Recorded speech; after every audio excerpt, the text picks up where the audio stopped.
when they actually spend their time listening to this show, what does it mean? It means we're winning.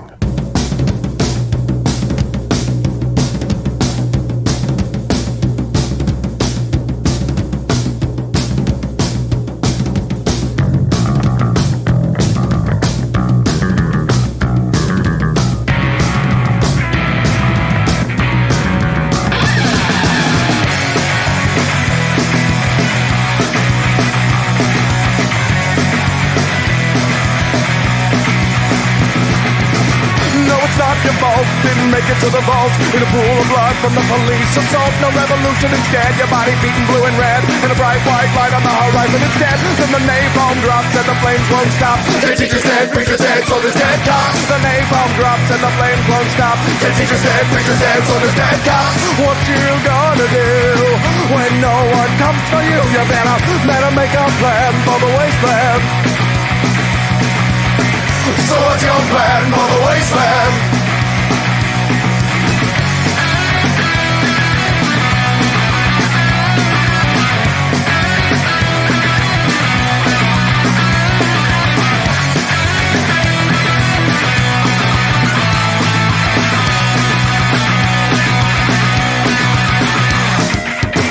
No mutants or martyrs, just malnourished kids telling stories about all the fun stuff we did. No gas for the car and no shells for the gun, so sit back, relax, let the cannibals come.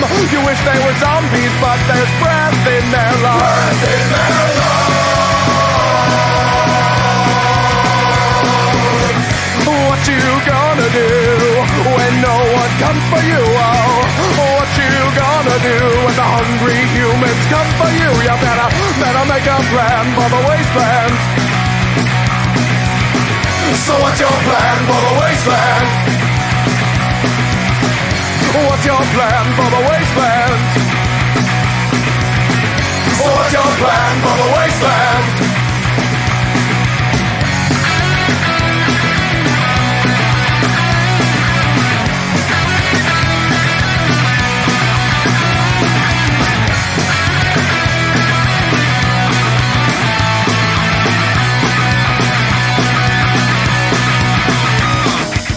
Would you rather be starving? I would rather be gone. I would rather be dust when the bombs come along. So I fight with the dying when you get rest and be dead. We all need survival like a hole in the head. Pray you're safe and you're sound, asleep in the ground.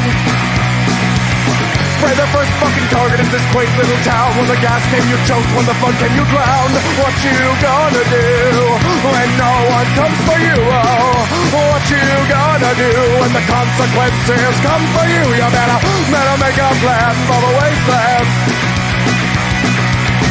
So what's your plan for the wasteland? Ain't got no plan for the wasteland. Thinking I'll go Sam for the wasteland. You're a bitch of pen for the wasteland. You got no plan for the wasteland. So what you gonna do when no one comes for you? You better make a plan for the wasteland. You better make a plan for the wasteland.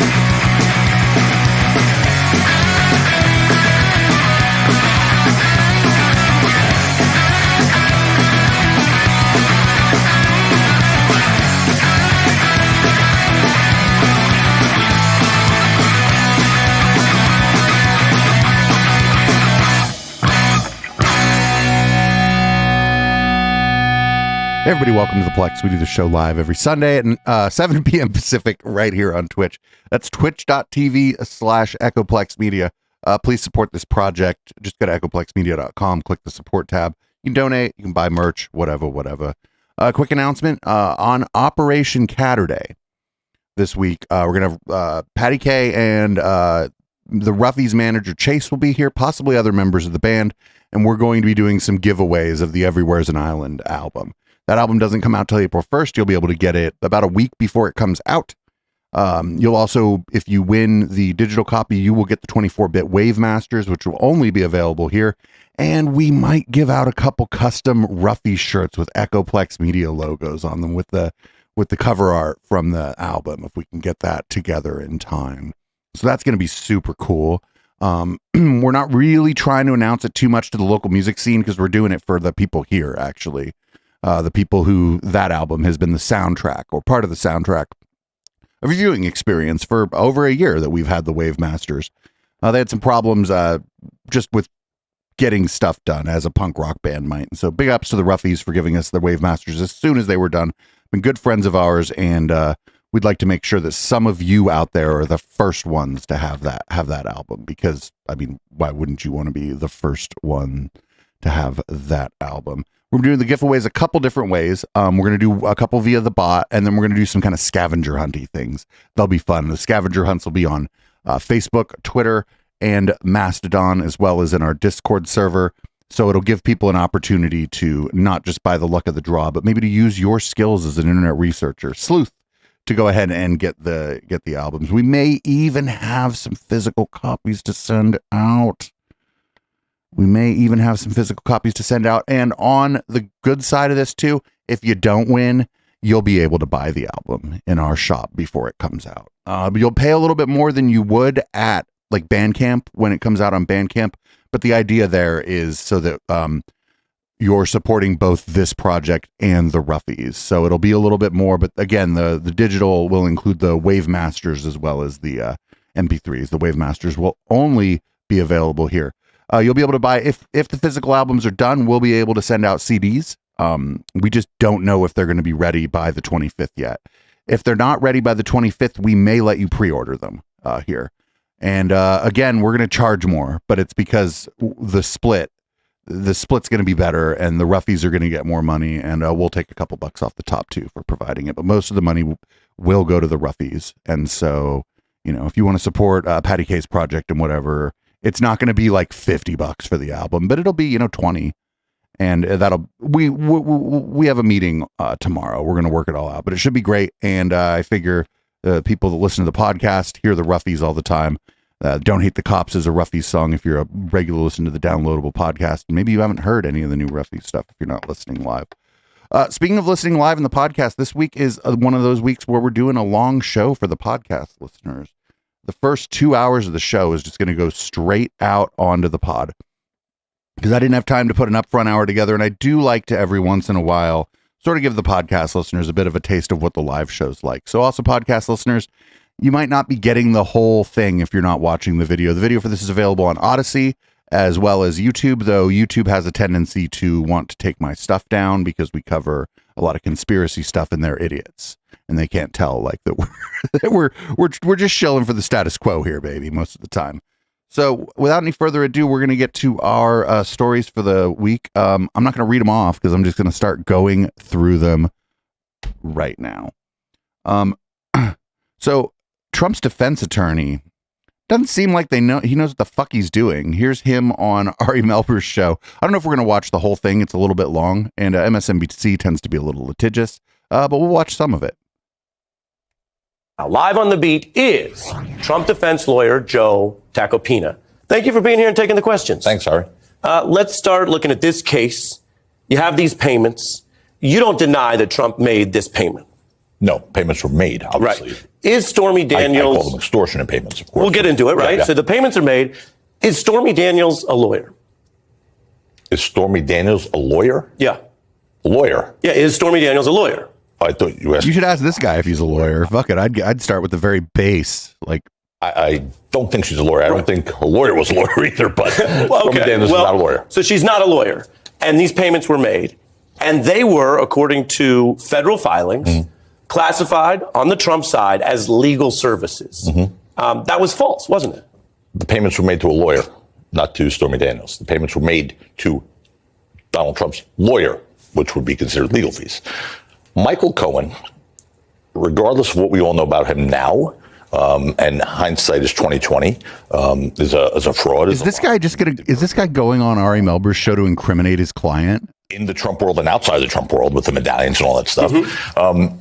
Was his Trump already going for an ineffective assistance of counsel defense? The way to do this to protect himself and his family from embarrassment. It's as simple as that. And that money, though, just to be clear on this point, did go to Stormy Daniels, so it wasn't legal fees, it was a payment. No, it went to Stormy Daniels first from Cohen. This was how Michael Cohen structured this, by the way, okay? It went to Stormy Daniels from Michael Cohen. He decided he was going to do it this way and asked for the reimbursement of what he billed as legal fees. That is not a crime. It's not a crime. And more importantly, well, hold on, because we're doing this with piece by piece. Well, wait a minute. If Donald Trump knew that the money was going to pay somebody, then I don't know. It's fucking probably a crime that Michael Cohen committed. Yeah. I didn't say or ask if it was a crime. I'm just trying to get the pieces in place. Yeah. You seem to be putting forward a defense that's the kind we've heard from Trump before, that, well, other people are just doing these things, so he's not in on it. Not other people, is his lawyer who was advising him. Okay. Disgraced former mob lawyer is what I'm thinking. How to structure. Yeah. And so let's take a listen. I actually want to jump ahead to something we have. This is a Trump-Cohen recording where you have Trump in the room informed about the nature of some of these payments. Let's listen to this audio recording. I need to open up a company for the transfer of all of that info regarding our friend David. I spoke to Alan about it when it comes time for the financing, which will be... Listen, what financing? We'll have to pay you. So I'll pay for cash. No. When Donald Trump's talking, When Donald Trump was like, "Can we just do a suitcase of cash?" And is saying yes and pay with cash. That doesn't sound bag like of cash. It means instead of financing the payment over months or years. Right, but write a check. Okay, that doesn't sound like someone who has a lawyer who's gone rogue. It sounds like someone who is using this lawyer to send the money to Daniels. And the problem potentially for your client in New York is whether this was misclassified, aka illegally written down as something it wasn't, as a payment for legal services. What would be illegal about it? Well, I could show you. I know you like to ask questions. I don't know what would be illegal about it. Here's what he was called in the federal case, individual one.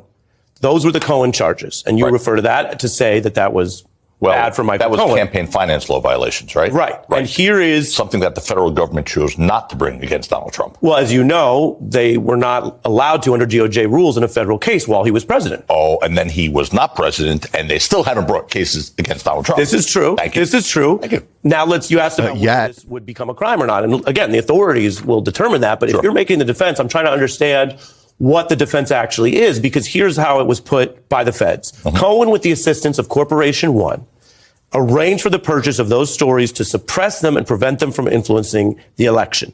The new reporting is, I want to get the benefit of your response, prosecutors could argue that $130,000 became a donation to Trump's campaign under the theory that the money was silencing Daniels, benefiting his candidacy. So two-part question. Why lie about this and why misidentify the payment if it was legal? And second, your response to that theory of the case. A donation to his campaign by himself.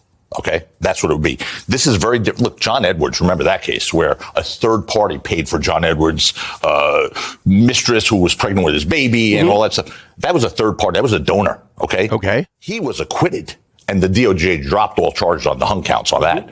Was he acquitted or did the DOJ drop the charges? Those are actually two different things. With his own money. And here's the bright line test. And here's where this case falls miserably. And by the way, yes, I'm his lawyer, so you would expect that from me, Ari. But what you have here is legal scholars, former members of the Federal Election Committee have publicly stated there was no crime here, no campaign law violation. Because here's the deal. First of all, there's a crucial distinction between separating campaign funds from personal funds, right?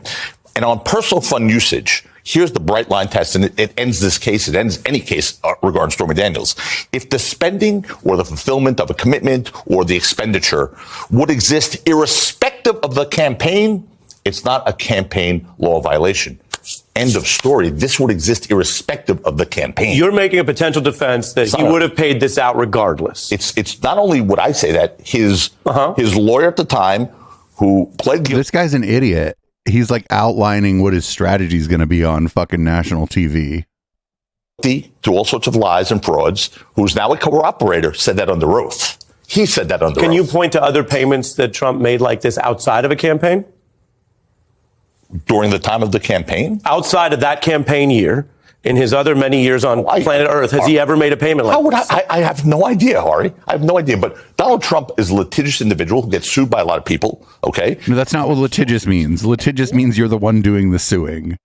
Litigious doesn't mean you get sued all the time. Things are settled. I've represented hundreds of people in similar situations where they make payments for what's called a nuisance settlement. Look, $125,000 to me is not, I mean, to you it's nothing, but to me it would be important. But to Donald Trump, it's what's called a nuisance settlement, okay?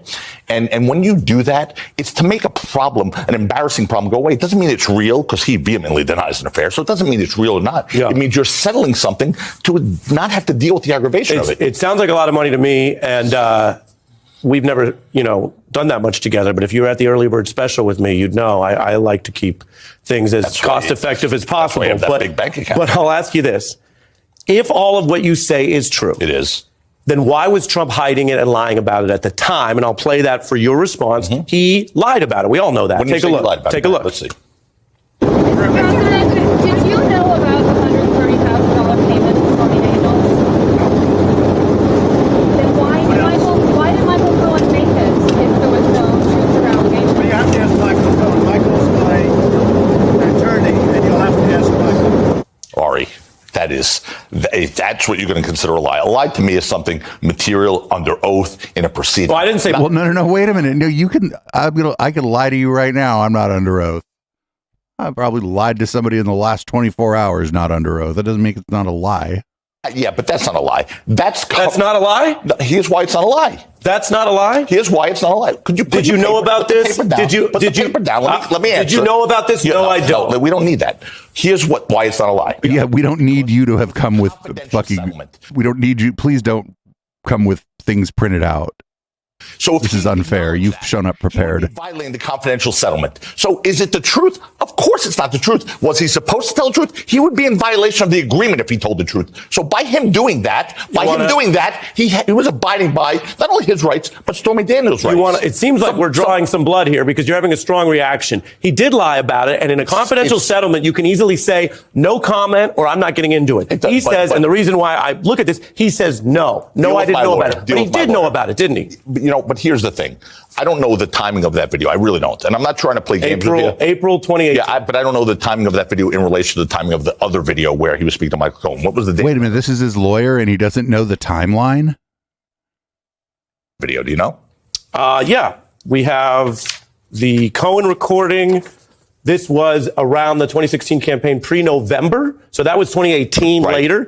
The original conversations were in the fall of 2016. Yes, sir. So obviously he knew about it, but what he decided to do was not violate the confidentiality clause and provision of that agreement, which was the right thing to do. So yeah, he could have said no comment, or he could have said, I don't know anything about it, which is what he did. But that's the right. I would advise my client. He didn't say, I don't know anything about it. He said no. A journalist or some young lady on the street. September 2016 is the exact date. But whether he's speaking to a journalist or some young lady on the street just shouting out a question, that is not the form for him to go into detailed questions about a confidential settlement agreement. So let me tell you what I'm hearing, because again, people deserve to know all sides of this as we go into what may be an unprecedented indictment of a former president or not. We don't know.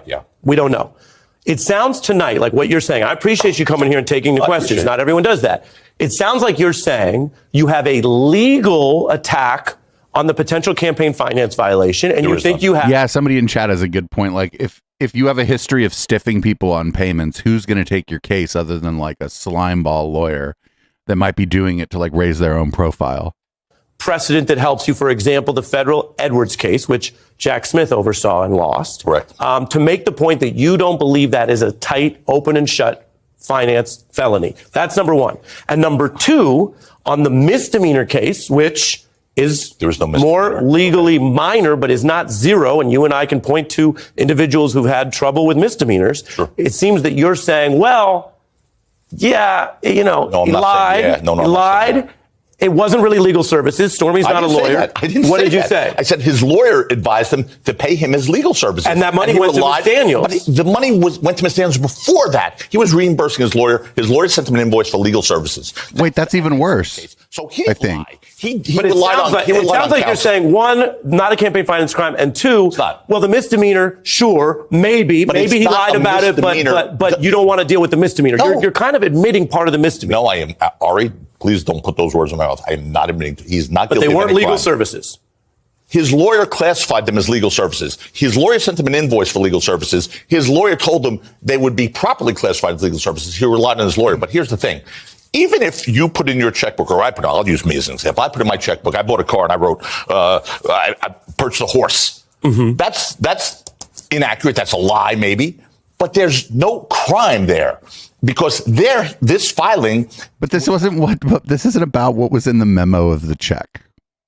For the purpose of influencing an election. There wasn't something being hidden. There was no obligation to. This is fucking amazing. Campaign committee at all. Well, I suppose the question then becomes, did any company owned by Donald Trump or controlled by him or Donald Trump personally tell the government this was legal services? I'll tell you why. 'Cause that would be false. Right. The government being the United States government, the answer is absolutely not. And here's the thing.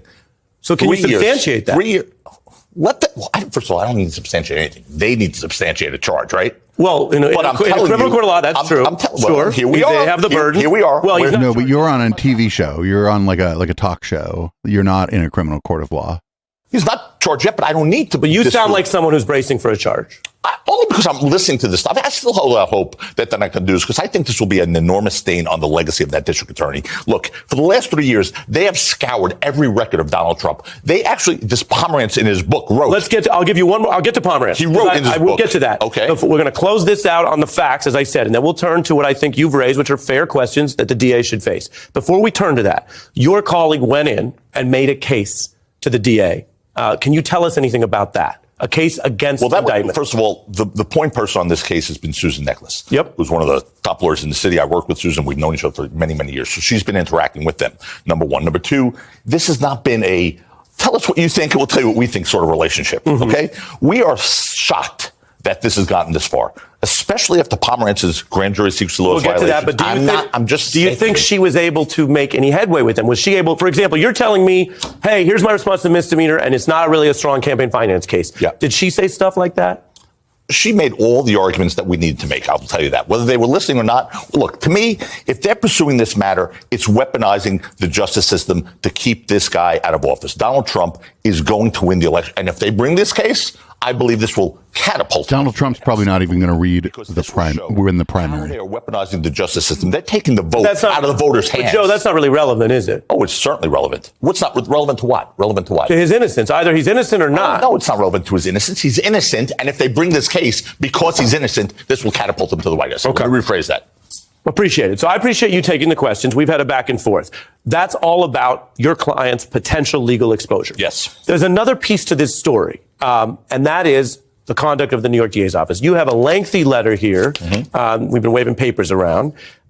You can wave this one around all you want. And you say a legal theory wouldn't pan out. The New York DA simply pivoted to a new theory because it was determined to identify an alleged crime. Pomerantz, you mentioned this former prosecutor who was detailed there, and his colleagues kept trying to bring back the case from the dead. Yeah. Now, this also is important. Whether people agree or disagree with your representation of Donald Trump, you're here. You're definitely a newsworthy person right now. Let's listen to some of what we heard from Mr. Pomerantz after he left the office and did his book tour. Sure.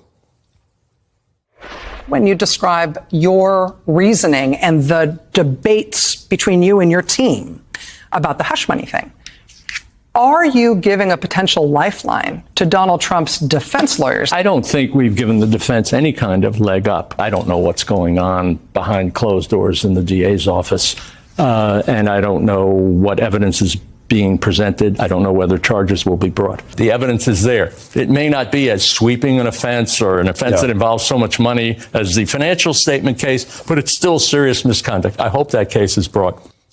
For the benefit of the public record, what is it that you allege that is improper about either Mr. Pomerantz or the function of the DA that is provable that you think should be on the record? I have an agreement that he signed when he left his Paul Weiss, which is a Clinton-affiliated law firm, by the way, as an aside. When he left Paul Weiss to join... Opinion, but go ahead. It's not my opinion. It's a fact. They raised money for the Clintons, but it's whatever it is. He went to the district attorney's office as a prosecutor. You know, in his great book, he told his wife that not only did they not pay him, he would have paid to prosecute Donald Trump. Think about that. Let that roll around your head for a second. Prosecutors are supposed to be blind when it comes to dishing out justice. He would have paid to prosecute Trump, he said. Then he goes in there looking for a crime to fit the person. It's not supposed to be that way in our system. It's the other way around. Then he he signs a document. And in that document, it says, if you reveal grand jury information, which is any information, according to this document, that you get during this investigation. He wasn't there as a pedestrian. He was there as a prosecutor. With fiduciary obligations and confidentiality agreements. And if you reveal this to a third party, it's a felony under New York state law. Well, be damned. He just decided he was going to write a book. I believe his license will be taken from him.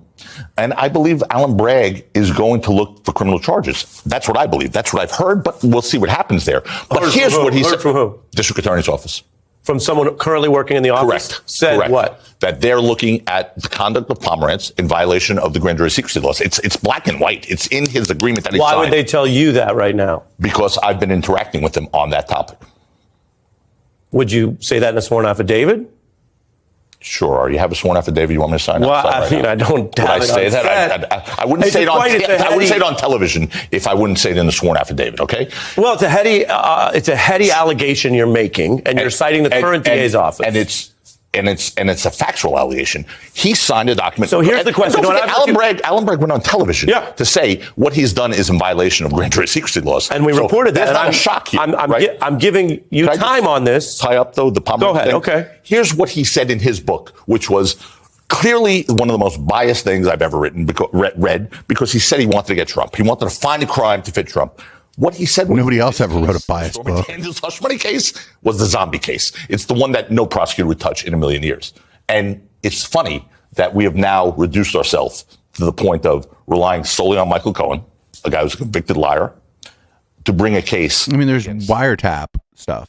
President Trump, when they have nothing else. They scoured for 3 years. You know, all it's of his interesting. You're records in jumping. his life. I got to say, you're jumping around because I wanted to give you time on the Pomerantz piece. You're jumping around, and as a reporter and fact checker, I have to say we have the Cohen receipts. It's not just his word. Your point is he was convicted, and he was convicted of these crimes. But we'll put up on the screen for people to remember multiple receipts of these payments. This is, I think we have this in part one, our Cohen payments, which he made. So those checks are signed by your client, Donald Trump. That is not Mr. Cohen's word. Those are actively verified financial receipts. So when they talk about receipts, that's what you're facing in court. You know, I honestly, all right, I think it's time for me to get a thicker pair of glasses, maybe, because I'm not extra.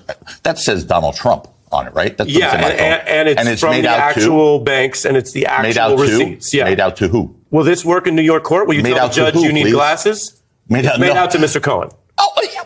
Okay, well, there's a fact that's not in dispute. What are you talking about? I thought you were showing me a check that was signed by my client that was sent to Stormy Daniels. Yes, he paid Michael Cohen. Yes. He was invoiced by Michael Cohen for legal fees. I want to button up Pomerantz. I appreciate you taking all the questions. If you are, for the sake of argument, correct about Mr. Pomerantz, what do you say to the DA defense or few that he no longer works there, that they got rid of him, that this is a They didn't get rid of him. He resigned. He did resign, but what do you say to their view that whatever you think of him, even if you're right that he made chargeable mistakes, for the sake of argument, that doesn't vitiate and destroy this case against your client? What do you say to that? I say, well, according to Alan Bragg, it caused a problem for them because Alan Bragg went and did a press conference saying that this compromises their grand jury investigation against Trump. So that was the DA saying that. Yeah. But regardless of that, just let's focus on these facts. Ari, these facts do not make out a crime, not a misdemeanor, not a felony, not a traffic ticket. Yep. They don't. They just don't. There is nothing. Whatever this trial is or whatever this case is hasn't even started, and this guy hasn't really gotten any discovery. So he doesn't really know what's going on here and what evidence is going to be presented because the whole thing hadn't even started yet. We're in speculation land right now. About what happened in the Stormy Daniels payments. You make your point there. I'm not going to ask you to answer for everything Donald Trump has ever said, but couldn't do that. You are his lawyer. Here is what he's saying on the legal front. This is new from his most recent speech at CPAC. Okay. Take a look. Mm-hmm. If you put me back in the White House, their reign is over. I am your warrior. I am your justice. And for those who have been wronged and betrayed, I am your retribution. I am your retribution. Serious question. You know what's going on in the country. You're a lawyer. You've done a lot of cases in New York. That's how we know you. Yep. Do you have a client who is actively threatening that if he takes control of the government or the Justice Department, he will misuse it against his critics, that he will try to jail people from the DA's office? I can see how. What is your response to that? I can see how detractors would say that. You know, he's a fiery speaker. But what I see from that is reducing the weaponization of the Justice Department. There's a committee now. Wait, what? Reducing the weaponization? But he just said. Has now did we just listen to the same clip, dude? Of this country to oversee the weaponization of the Department of Justice against individuals. He's vowing. And he's not the president. He's vowing. He's not the president, sir. He's vowing, quote, retribution? Retribution means getting rid of all the bad apples, all the bad actors who have violated the oath of the Department of Justice. There's a committee. It's President Biden's reign right now, and they formed a committee under President Biden for the DOJ to be overseen because of the weaponization of the Justice Department, and it makes me ill, honestly. You're handling this New York case. Would you defend him on January 6th? Listen, what I'm not going to do is go into, I don't know about all these other cases. Would you take the January 6th? I don't know about all of my fucking clients' potential fucking crimes is a wild thing for an attorney to say on a fucking TV show. If I believe oh my God. the case, I would certainly take. That's why I'm involved. Do in this you case. believe in the case? I don't know enough about it. I believe in him. I will tell you that. I believe. Joe, I'm giving you time. Joe, you know what happened on January 6th. What's not going to happen is I'm not going to go into hypotheticals. I'm just not going to do it. I know. But the whole thing is hypothetical because there hasn't even been an indictment yet. You're dealing in hypotheticals with regards to this the thing that everybody thinks, or a lot of people think might happen vis-a-vis Stormy Daniels. This is all speculation. Would you take Donald Trump's January 6th defense? Donald Trump? Yeah. What did he do wrong? I'm asking if you take the case. I'm not doing an interview with you. I'm interviewing you. Would you take the case? Let's switch seats then for a minute. Someday we will. Would you take that case? If they asked me to take it and there were a case, depending on what the allegations were, of course. It's also a matter of... Depending. All right. Yeah, depending. I can't just say I'll take any case. I don't do that as a Joe, lawyer. Okay? I believe in this man. I believe in Donald Understood. Trump. And I feel he's being victimized by a system, and it makes me sick to my stomach. And you got time. I appreciate you being here. You're welcome to come back. Your client is welcome to come on and take the questions. And thank you for saying I was fair. We think this is important, and we discussed multiple aspects, including what you say is wrong with the DA's road to here. I appreciate you coming on the beat. All right. Tacopina. Thank you. That was pretty good.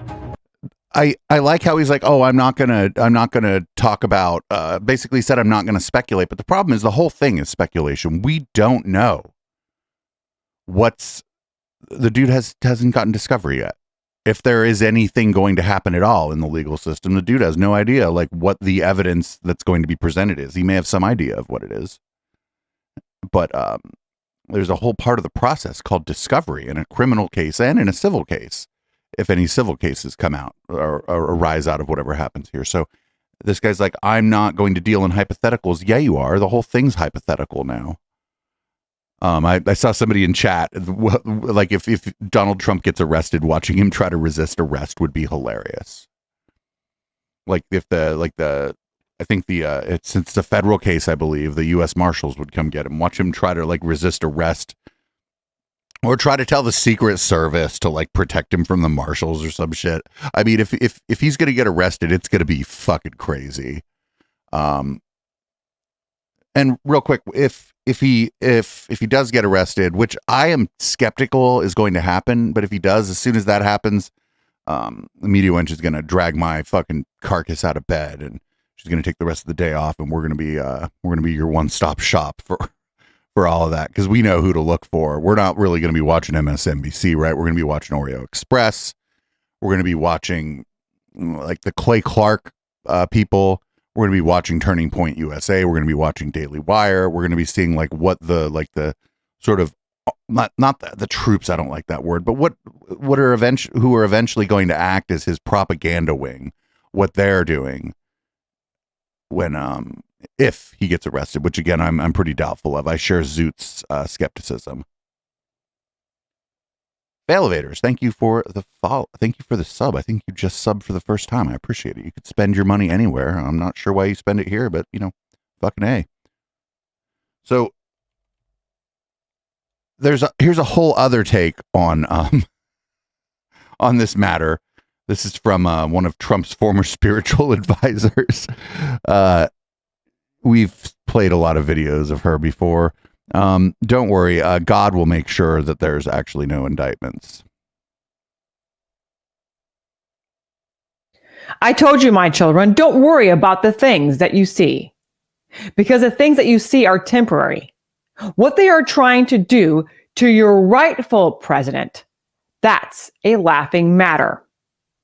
There will be no indictment of my son, not the way they wanted it to go. Oh, no, no, no. The indictments? Oh, yes, there will be indictments, I promise you. Oh, I bet they're the fucking 50 billion sealed indictments that the Q people were talking about, right? But it will be indictments for the ones. Whoa, she's doing this on Thursday at 5:29 in the morning. Who are Did she just get up or has she been up all night? Make this indictment. Because this is a time of seed time and harvest. And I told you before, many, many times, in many other words I've given to you. They are reaping a harvest. They have no idea what's coming. I am. That's Q shit. An end. You have no idea what's coming is Q shit. Because I am the great I am. That was just complete QAnon fucking bullshit. But I think that was a much more reasonable take, that God is actually preventing any of this from happening. So now we're going to move on to our local government section of the show. This is Texas Attorney General Ken Paxton talking about the cartels and Joseph Biden.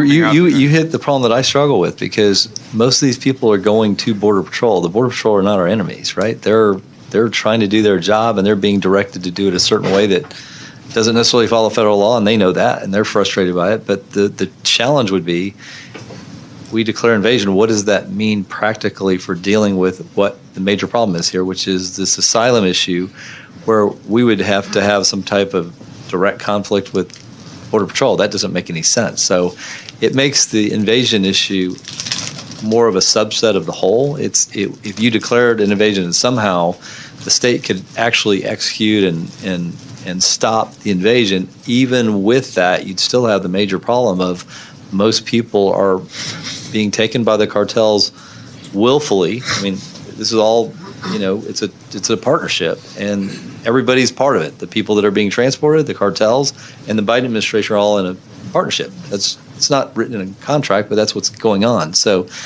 that's fucking crazy. Like what he was saying, it kind of doesn't make any sense. He's like, if we declare an invasion, then are we going to go after the Border Patrol? Well, no, you're not. Like, what does it even mean that if Texas declares an invasion? Is it like 1, 2, 3, 4? I declare a thumb war? Like, what does it mean to declare an invasion? I don't even know. Like, is there like laws on the books where the governor has power to declare a specific type of emergency that they're going to call an invasion? I don't know. Anyway, Oklahoma lawmakers have rejected a bill that would have banned corporal punishment for kids with disabilities in schools. Seems like seems great. Several scriptures could be read here. Let me just read just one. Proverbs 29, the rod and reproof give wisdom, but a child left to himself bringeth his mother to shame. So that would seem to endorse the use of corporal punishment. So how would you reconcile this bill with... This is fucked up. They don't want the teachers to be able to be like, oh, that's Sally, she has 2 mommies, and some people have 2 mommies. But they do want the teachers to be able to be like, whack! That kid does something they don't like. Totally fucking rational fucking people. With Scripture's counsel on this matter. I would say that this is limited to special needs children's. I'm going to allow you to have one more question, and then you have to get back in the queue, please. Thank you, Mr. Speaker, for your tolerance. On what basis would we automatically assume? Now, I'm sure there are some cases where capacity is so limited they may not understand the rules and expectations, but on what basis would we automatically conclude that a special needs child should not get corporal punishment? What about on the basis of don't hit children? I know this is a wild idea, but what if it's on the basis of we don't hit children? Because in this bill it says that these are students that are classified as IDEA special needs students. Like, why are they, like, why is this, are the teachers hitting the kids in Oklahoma? I sure hope not. I imagine that most teachers just don't do it, right? The kind of person who's going to be a teacher is very unlikely, I think, to be the kind of person who's going to be like, well, you know what, I can solve the problem with Timmy, the 8-year-old. Violence. I hope I hope that's the case, and I imagine that is the case, that the overwhelming majority of teachers, no matter where they are in this country, don't think that violence is a solution to a child misbehaving. But there might be some who think it is, and that's pretty bad. You know, I mean, I don't have kids, but if I found out, say, that the Meaty Wench's kids had been hit by their teacher, I'd be like, let's roll. You know? I mean, I'd be like, we got to go up to Reading, I guess. Somebody got to hit back. I mean, yo, this is absolutely fucking outrageous. This is just fucking, I cannot fucking believe this. Also in the state of Oklahoma, apparently there's a right to gardening that one of the Democratic members of I believe it's the state house, they're going to bring up a really, it's not an important point, but it is pretty funny what they're going to bring up about it's like a right to garden bill without like the federal government like somehow stopping you from having a garden. Who cares what the language of the bill is? It's probably dumb as fuck. But here's Andy Fugate. He's a Democrat from Oklahoma City, and he's going to ask a really important about this question about this right to garden bill. Has there been anybody that you're aware of that has been prohibited from gardening? I think that no. I'll just say no. Will this bill prevent Man Bear Pig from eating my garden? I didn't understand you. Could you repeat your question? You're recognized to repeat the question. Mr. Speaker, will your bill prevent Man Bear Pig from eating my garden? Thank you for the question. I really appreciate it. No, sir, it will not. You're recognized for a follow-up. Thank you, Mr. Speaker. Representative, would you believe Man Bear Pig is a made-up problem? I'm super serial. If you say so.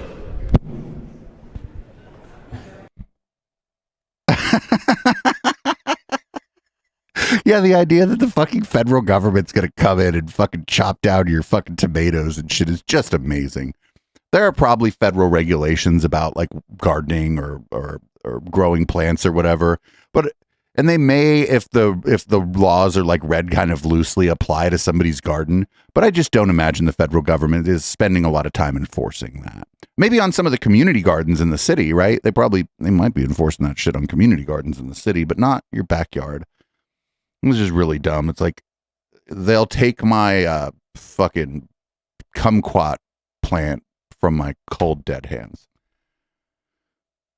So we're moving on to we're going to move on to two stories from Minnesota. This is a Republican state rep, Bobby Harder in Minnesota, going to talk a little bit about equality and just who gets to be equal. This is going to be, obviously going to be fantastic. We're going to learn a lot here. I understand the LGBTQ, okay, the whole group, if they can choose who they wish to partner with. That is their choose. That is their choice. The part that I'm going to take issue with is that I am a woman. I was born that way. You cannot change that. So you are including people, if I understand this correctly, that are changing because that's their choice. I mean, they can do that, right? But now you're including people that were not born as girls. They're something else. So now they're being included. So the perception that I have is that now I'm potentially going to be excluded. Because why? I'm coming up with that we are all equal, but apparently some people are more equal than others. I mean, I struggle with that. Wait, this idea that if you like include people, if you give people rights, that you're taking away other people's rights is incorrect. You may be taking away privilege from some people. Privilege may be a zero-sum game, right? Where when you give somebody rights, you may be taking away someone else's privilege. And I'm willing to agree to that. That's probably the case. But you're not taking away anybody's rights by taking away their privileges. That's why we have two different words, a word for rights and a word for privileges. So that was fucking stupid. She couldn't even figure out how to like, because like there's these turfy talking points about how like, you know, by letting people they would call men into women's spaces, or letting people that they would erroneously call men identify as women, that somehow they're pushing women out, like cis women out of, I don't know, whatever, the cupcake shop. Well, no, you're not. You're just letting somebody else into the cupcake shop. And the cupcake shop thrives because now you've let twice as many people or extra people into your fucking cupcake shop. So, also in Minnesota, if people know, they signed a bill to give free school, I believe, breakfast and lunch to all students in public schools in Minnesota. Well, here's Republican state representative or state senator Steve Drazkowski, just not really interested in, I guess, lunch. Mr. President, I have yet to meet a person in Minnesota that is hungry. Yet today. I have yet that's to because meet a you're person rich. in Minnesota that says they don't have access to enough food to eat. Now, I should say that hunger is a relative term, Mr. President. You know, I had a cereal bar for breakfast. I guess I'm hungry now. That, to some, might be maybe that's the definition of the bill. I don't. Wait, do you think they probably get free lunch and shit all the time in the Senate? I bet they do. No, I didn't see a definition of hunger in the bill, Mr. President. But I think But the bill, that's because the bill's just providing free lunch to everyone. It's a universal benefit for everyone. So we don't need to means test it because it's a pain in the ass. And some of the kids might not take advantage of it. If the kids whose parents have more money or whatever maybe don't like the school lunches, and the parents have the means to make the kid their favorite sandwich or whatever every day, the parents can still do that. Reasonable people suggest hunger means you don't have enough to eat in order to provide for metabolism and growth. Okay, so that's the thing is, this is going to, I guarantee you, like, none of the kids are going to be in love with any of these school lunches at any point, right? So this is going to kind of self-select out anyway, and it's going to really help kids, especially when the parents are like on the cusp, right? Or maybe they wouldn't necessarily qualify for the school lunch program, but they're having financial problems. You know, maybe mom just lost her job, or dad's hours got cut, or, you know, maybe mom's an independent contractor and she lost a client, but they can't really prove that because they haven't done their taxes yet and they don't qualify yet. So it's going to help a lot of people on the cusp, or just even just regular, like middle class people who are just running late and don't have time to make breakfast or lunch for their kids, because people run late. Parents are run fucking ragged.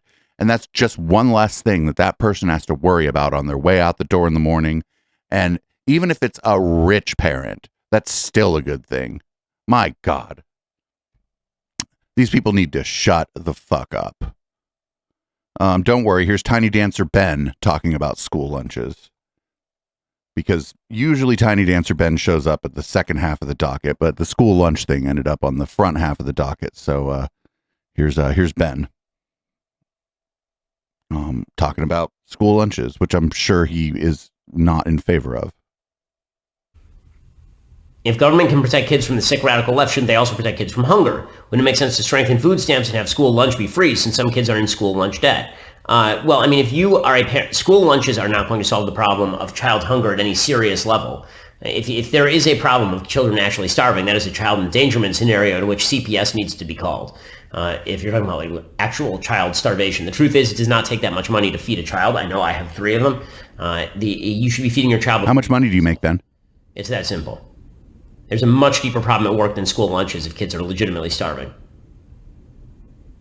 Yo, that's the thing, is if you take the burden off during the fucking school week, that's that much, like people who are on the cusp or people who are in poverty, that's that much less money they have to spend on fucking food. And then the kids will end up being more likely to be food secure. And again, I just see how this just helps like middle class people too, because that's just something they don't have to worry about it. They're like, I don't have time. I'm sorry. I didn't have time to make your lunch. You just, lunch is free at school. Have the school lunch. And then they go have the school lunch with the other kids, which is good too. Because then everybody's getting the same lunch. And the kids are like, oh, okay, cool. And nobody knows who the kids who are on the school lunch program, because kids are cruel and they're going to make fun of the kids on the school lunch program too. This just solves a lot of problems. So apparently, some in Florida are just trying to outlaw the Democratic Party. The Ultimate Cancel Act is a bill I introduced in the Florida legislature that said that the state of Florida would immediately decertify any political party that had advocated pro-slavery positions in their official party platforms. Over the years, I've watched leftist Democrats look to cancel people, places, and things, tearing down monuments, changing names of buildings. But all of that was because of something that happened a couple hundred years ago, and a lot of it was tied to slavery. So this bill is basically holding the Florida Democrat Party accountable also, because it was Democrats who actually adopted pro-slavery positions in their actual party platforms.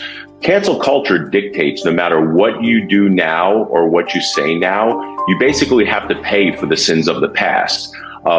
So the sins of the past in this instance is a Democrat party that actually adopted pro-slavery positions in their party platform. But it wouldn't be that hard to find like individual Republic. Oh, but he's saying it's part of the platform. This all happened a very long time ago. And the reason we want to tear down the monuments isn't because of what political party they were affiliated with. We were like, maybe we shouldn't valorize these people who were fighting for slavery, which we outlawed after the Civil War. My other thing is I think they should just do monuments for like 10 years and then put up another monument, because there's just somebody else who's a badass, probably a great person in history who we could make a monument to. That'd solve the whole problem, actually. Fucking rename all the fucking schools every 10 years, everything. Just put that shit on rotation so we don't even have to fight about this anymore. But this is not the same thing. And that's stupid. It's, and I think even the current Supreme Court would find this unconstitutional. So more on sort of local issues here. This is a teacher named Greg. He was 8th grade social studies teacher in Iowa.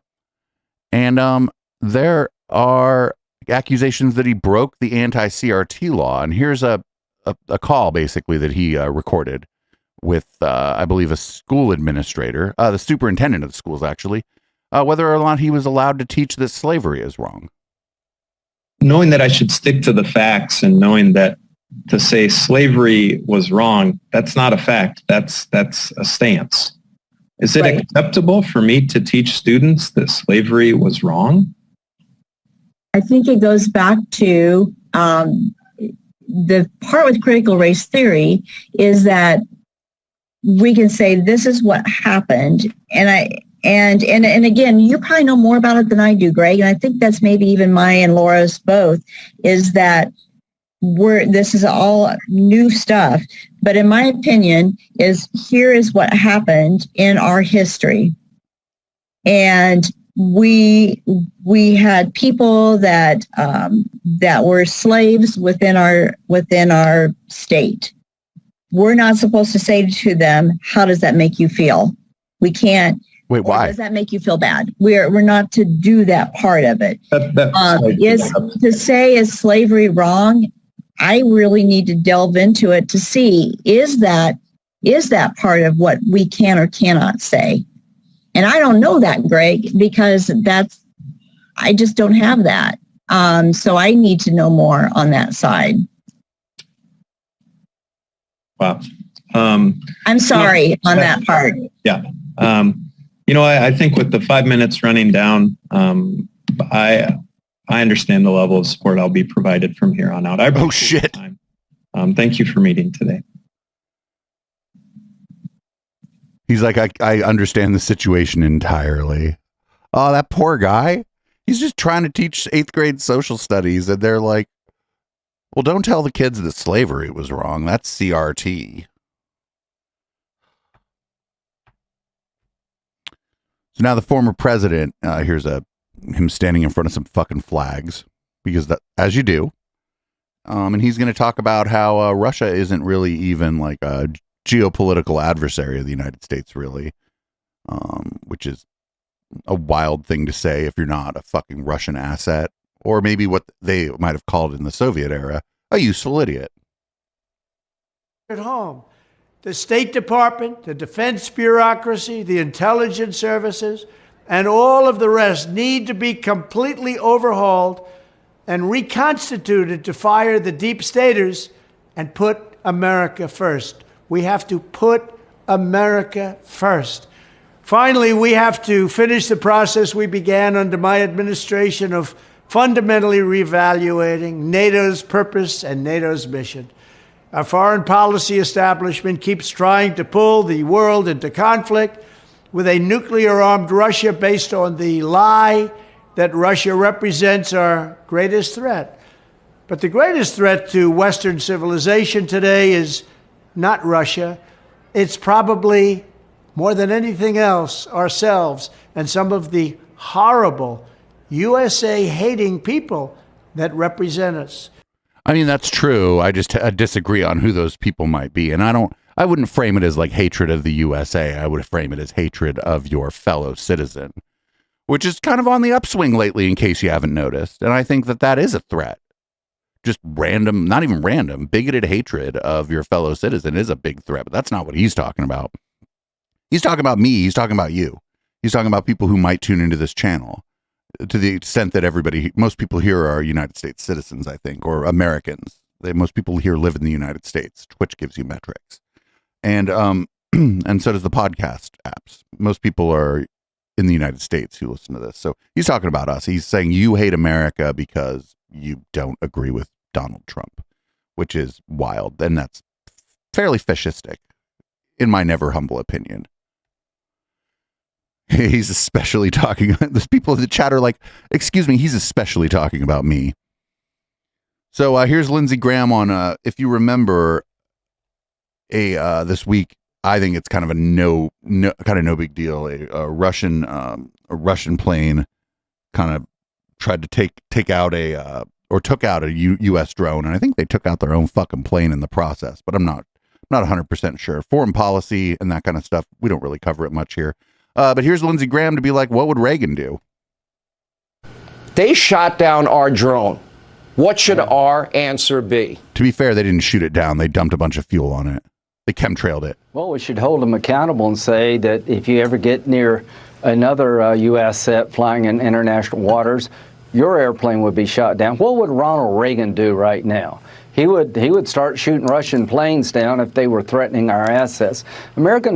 Ronald Reagan would be like, what the fuck is a drone? It was an escalation by Russia, the Russian government, the Russian military, to take out an American drone. But I'm not sure that we should be trying to start World War III over this. Seems like a bad idea. In fact, Donald Trump would agree with me based on the last video we just watched, that we probably shouldn't be starting World War III with a nuclear power, because it seems like a bad thing to end up doing. I got two Brian Kilmeade clips from Fox News, and then we're going to take a quick break, play a song, and we'll get to the second half of the docket here. Here's Brian Kilmeade. Went to Florida to talk to people in a diner to try to get them excited about Ron DeSantis, and it didn't really go so well. What's special about this place? What's special about Tampa Bay? Just, DeSantis is a great governor. He allows us the freedom to be able to do what we like to do and no taxation. So it's a great place to live. All right. So tell me what attracted you to this lovely, handsome man 60 years ago. He was good looking. Still is? Yes, he is. And he was funny. A little humor can get you a long way. Right. And let me just tell you, he's still funny, right? He very Okay. Let me go over here if I can. Sir, what's your name? Peter Shatner. All right, Peter Shatner. Why was it important for you to wear this jacket that screams Florida and come down here an hour before this opened to be on our show? Because I'm going to direct traffic later. What he's not funny. Most to you? You mean generally now, right now? I think we have a problem in this country. I think we need new management. And I hope that Trump runs, of course, and wins. But we'll see what happens. All right. How many people here want Trump to run? How many people want Trump to win? Okay. All right. We're going to have That's more Tampa. from everybody. We'll get everybody's opinions here this morning. It's a great breakfast place. I'm so glad you're up. Let's go either to break. In fact, I want to go to Ainsley. Governor Ron DeSantis. Watch this. To run for president. Would you think at some time it's safe to say that that would be one of your goals? Gosh, very talented, Brian. His answer in the next hour. But first, it is National Canine Veterans Day. What the fuck? Why did they just cut to Brian Kilmeade playing catch with the governor? Whatever. Fox News is fucking weird. I hope Dominion takes them out. But then, like, we'd have to find, I don't know what we'd do for the fucking most of this podcast, honestly. It's pretty Fox News heavy podcast around here, especially lately. So here's Brian Kilmeade, fucking, I guess, husband of the year. I don't know what else to say about this clip. This is fucking stupid. I would never say this just to a friend about, much less on TV. Midtown Manhattan, welcome to Fox and Friends Hour 1. Well, we always say that Special Dawn Tuesday. does the shoveling at your Right, house. Since right. you work a morning show, Right. she hasn't made as much spending money because I know you pay her to do that. Right. Because we haven't had any snow. But first, I'd like to see how she does. I don't just give All her money. Well, we could so send you her- we could review send her your there. wife's work? Yeah, and I do it through the Ring doorbell. Have you So ever- I could have the money ready. Which I think just got hacked. Right. Did you see it? that? Yeah. Mine? Ring doorbell. Oh, just general? I would say yesterday, just husband of the year. He's like, I give my wife an allowance if she fucking shovels the snow, and I check on the fucking Ring doorbell. He might have been kidding, but it's not. I mean, if you're kidding, right? Isn't the thing supposed to be funny? Because that wasn't funny. Be funny like if it was your kids, right? But not your wife. Anyway, that's hour 1. We're doing an extended just news segment for the podcast people. Everybody just kind of hang out, live listeners, podcast listeners. I don't know, if you really don't want to hear this NVS song, you can skip ahead. You should probably just listen to this NVS song. This is Nice Guys by NVS, and I'm going to take a quick break during this song, grab myself another energy drink, and we'll be back with more news.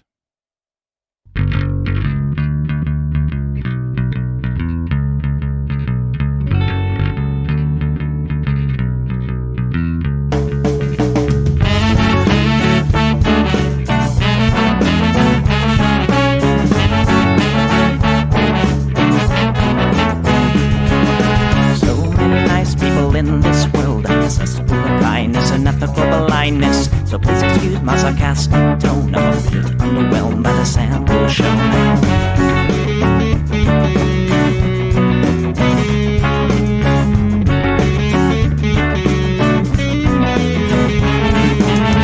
Mr. Bistro fraternity guy, you got my asshole, bloodshot eyes. Get drunk and fight every night. Idolize Bradley, belittle women's rights. Homophobic, racist, and don't give a fucking hey. Do you think you can drive a bigger truck? So wear your baseball cap to the side to let everyone know that you're a nice guy. I'm so cool, was so impressed. Lots of chicks in a barrel chest. Cause you're a real man. Punch for punch, gonna piss in your face while you're passed out drunk. I'm a nice guy, you're a nice guy. He's a nice guy, but all of you are assholes. I'm a nice guy, you're a nice guy. She's a nice guy, but all of you are assholes. Nice guys rule the planets. I just can't understand it. Conquer divine by deception and lies. Social Darwinism and an overdose of pride. Fuck culture, I don't wanna hear it. Fuck culture, read into the lyrics. Cause everybody gets their just desserts. As long as you remember that nice guys finish.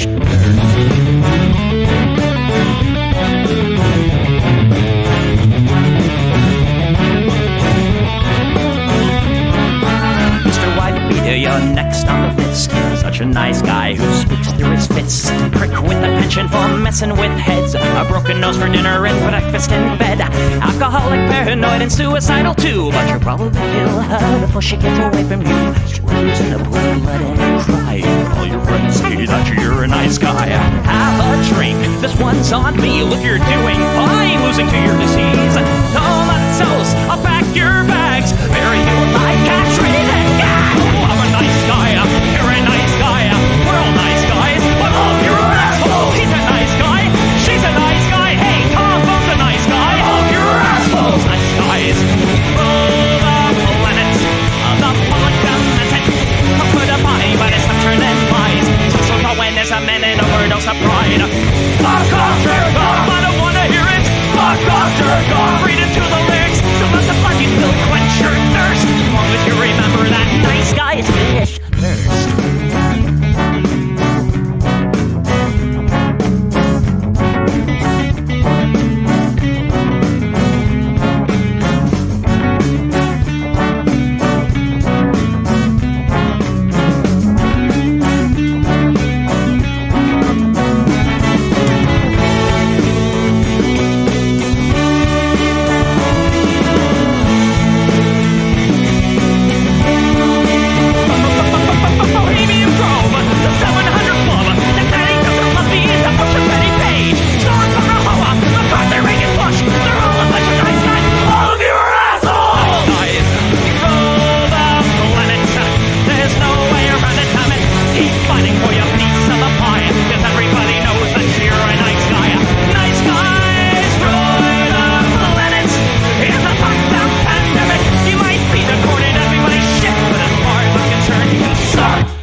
All right, we're into hour 2 of the podcast, part of this show, extended show this week. Thanks, everybody, for hanging out. Thanks, everybody, hanging out live. And, of course, anybody who's still listening on Spotify or Apple Podcasts, you're a real one, because this is maybe not so great without the video and without the chat. Make sure you check us out on YouTube, Odyssey, and, of course, Twitch, twitch.tv/Echoplex Media, where you can catch us live 5 nights a week, Wednesday through Sunday, sometimes Tuesday as well, depending on what's going on. Anyway, everybody knows that Silicon Valley Bank went under, essentially, last week. And so we're going to show you some of the dumbest takes about it. First one, of course, can't have dumb takes without Jesse Waters.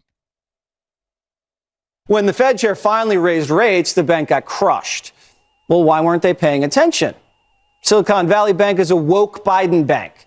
They were holding seminars on Lesbian Visibility Day and National Pride Month. Now, if you want to hold a Pride Month, that's fine, but you got to be able to chew gum at the same time and walk. So keep an eye on the balance sheet, guys. Yeah, that's what happened. They were like, we'd like to do our banking work, but what we're going to do instead is a Lesbian Visibility Day. Like, what a dumb fucking take. And everybody has this take. They're like, oh, they went under, get woke, go broke. And it's like, this is a bank. Not for nothing, they're based in the Bay Area, too. There's a lot of queer people here. So if you were trying to hire people and trying to get clients, you would want to appeal to everyone. And so that's part of marketing. Up next, we got Rudy Giuliani, who some people still let talk in places, saying that this is a Democrat bank.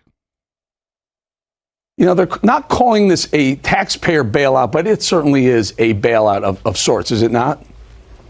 It is a taxpayer bailout. So Roku decided to put money in a bank that would rather waste money on useless, irresponsible, non-proven green programs that cost enormous amounts of money, that accomplish nothing because China doesn't do anything to deal with the climate. And you might not put money in that bank, and I might not, because we think that is the most foolish kind of waste of money, but we have to pay for it. We have to pay for their political choice. So this is I'm not talking about Signature now. I'm talking about SVB. Mm-hmm. This is a Democrat bank. It's a woke bank. And it's a bank that makes choices based on their cult religion as opposed to pure economics. So this isn't taxpayer money.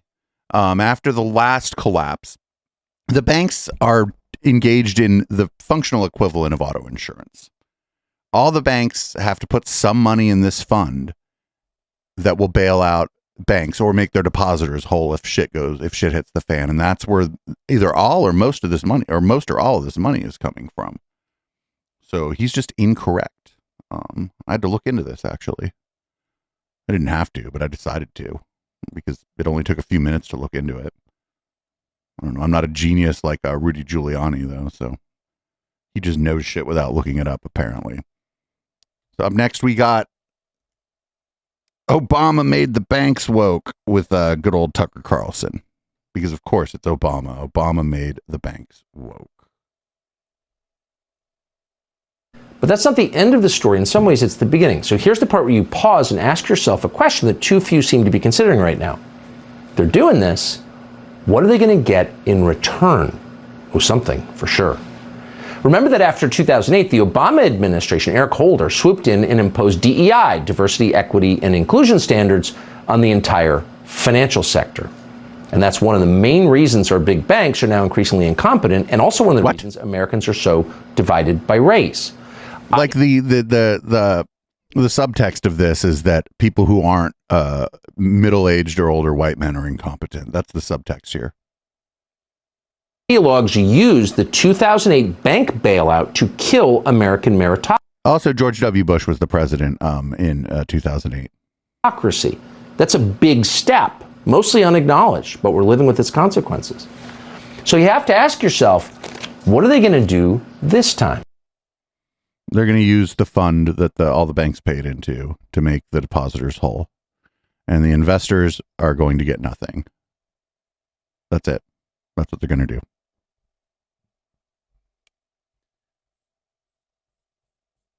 Now I got Fox and Friends. They're just going to try to cause a run on all the banks, actually. I'm not kidding.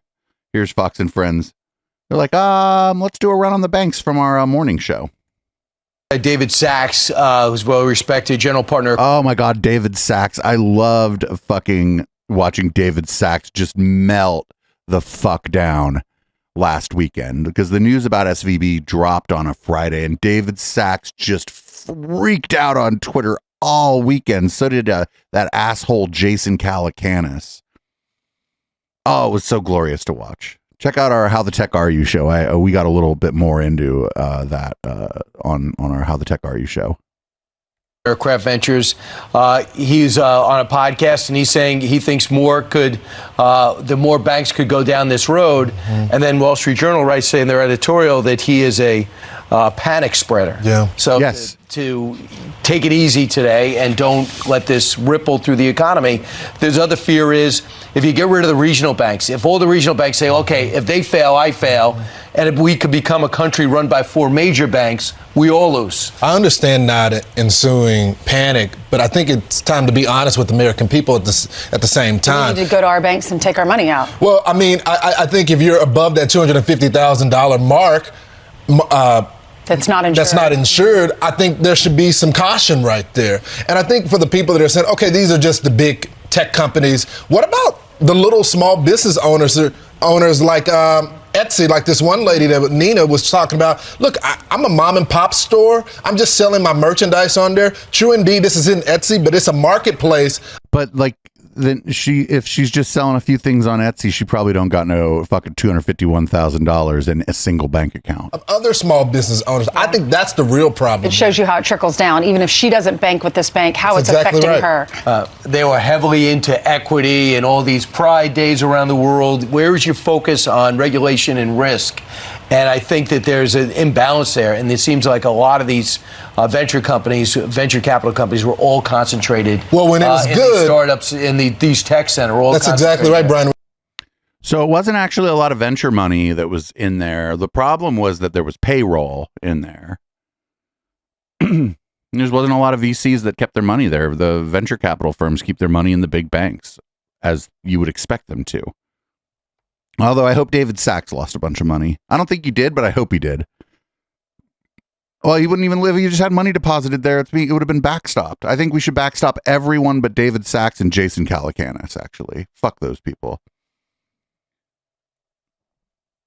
Anyway, those were just dumb takes on SVB. I don't know that I have a better take on it because I am incredibly biased. as a person who lives in Silicon Valley and grew up, came of age and started working in technology during the first tech boom. I hate these people. They ruined hell of people's lives. Fuck the venture capitalists. And I like seeing them while out and freak out on Twitter. It's one of my favorite things in the world, watching rich people make drama about like stuff that isn't even going to affect them, their material conditions in any meaningful way. So apparently there is going to be a war about water or something like that.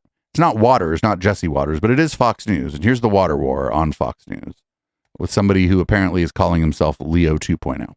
And Michigan gubernatorial candidate Tudor Dixon. Tudor, I'll throw this to you first. First, they want my stove. Now they want my dishwasher.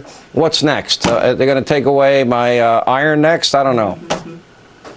Yeah, well, look, I'm someone who does lots of laundry. I do laundry for 6 people every week. And so I know a little bit about this. And the last thing I need is my laundry taking longer. I'm already dealing with a low flow shower head, and my kids are coming out with conditioner smashed to their head like an old Seinfeld episode. And I have to tell them to get back in and rewash. I can't even flush my toilet one time to get toilet paper down because of the. How much toilet paper are you using? I don't need a low flow washing machine. This is ridiculous. Leave my washing machine alone, but more importantly, leave my gas stove alone. Like, come on. That was whack. That was a dumb segment. I'm glad that got pulled, though, because this hell was stupid. Low flow shower heads are actually great. Low flow dishwashers are actually great. A new dishwasher does a better job of washing your dishes than the old ones did. And if your kids don't know how to wash the conditioner out of their hair, then, yeah, send them back to the shower. They're just kids. That's fine. No problem. Everything she described is just, you have 6 kids, yeah, you're going to do a lot of laundry, but I don't know, maybe have the kids help you with the fucking laundry, lady. I mean, I guess if your kids are incompetent and can't even wash the fucking conditioner out of their hair, maybe they shouldn't be doing their laundry. I don't know. Up next, we got Tucker Carlson, and he is just all over the fucking place in this clip here. Just all over the place. 90 years ago in the 1930s, the last Great Depression, nobody would have sat still from a moral lecture delivered by a bank. But they're very common now. Why? Well, a little history. After 2008, a movement emerged called Occupy Wall Street. At the time, it was at the cutting edge of left-wing social activism. And it did seem kind of organic. Most of these things are completely fake, like BLM, obviously orchestrated. But Occupy Wall Street... No, Occupy Wall Street was... organized by Adbusters and the internet activist group Anonymous. It was organized beforehand, actually, Tucker. Come on. It seemed kind of real. It seemed like angry people. And some people from Occupy Wall Street turned their attention to the head of JP Morgan, who of course is Jamie Dimon. They went to his office. They held signs outside for 24 hours a day. And they hassled other bank presidents, too. And before long, a funny thing happened. Everybody in the media decided that Occupy Wall Street was boring. Anything about economics was boring, because who cares about carried interest? What's that? What we really want to talk about, they told you, is racial oppression and your role in it. And so we got a lot of But that's because, like, if you look at this graph, right, right around 2010, where all the lines start going up, is right around where the manosphere got real big online. And the manosphere just fed into white nationalism. Like, this is the result of like online culture and racists getting popular on sites like YouTube, Facebook, and Twitter. That only for like 12 years now. An endless parade of lies about this or that, your complicity in systemic racism, police shootings. They're everywhere. Everyone's getting killed by the cops. Hands up, don't shoot. Remember that? So we're all still talking about that nonsense, ripping the country apart along racial lines. But guess what we're not talking about? Oh, banks. I guess who loves that? Banks. They deeply appreciate that. And maybe that's why, as BLM rioters torch major cities, Democrats who took big money from big banks knelt in reverence to BLM. I told you there was a lot going. He was like all over the place there. Yeah, the Democratic Party takes money from big financial institutions. Fucking stop the presses. Like, a lot of, like, even liberals don't necessarily like that. Like, we don't have to get into, like, leftists. Like, a lot of liberals think that's a problem. And until we like dramatically change the way our fucking campaigns are financed, there's nothing you can do about it. They have every right under the current system to donate to whoever they want, just like any other fucking entity does, as long as they do it within the bounds of the law. And you don't see Tucker out there advocating for campaign finance reform, do you? So I guess his problem is really just that, like, liberals. And to be fair, Occupy Wall Street, we didn't really get a lot of great people out of Occupy, right? Fucking Tim Pool first hit the scene during Occupy. Maybe I'll just leave it there. So here's a former presidential candidate, to the extent that she was one, Tulsi Gabbard, talking about abortion pins.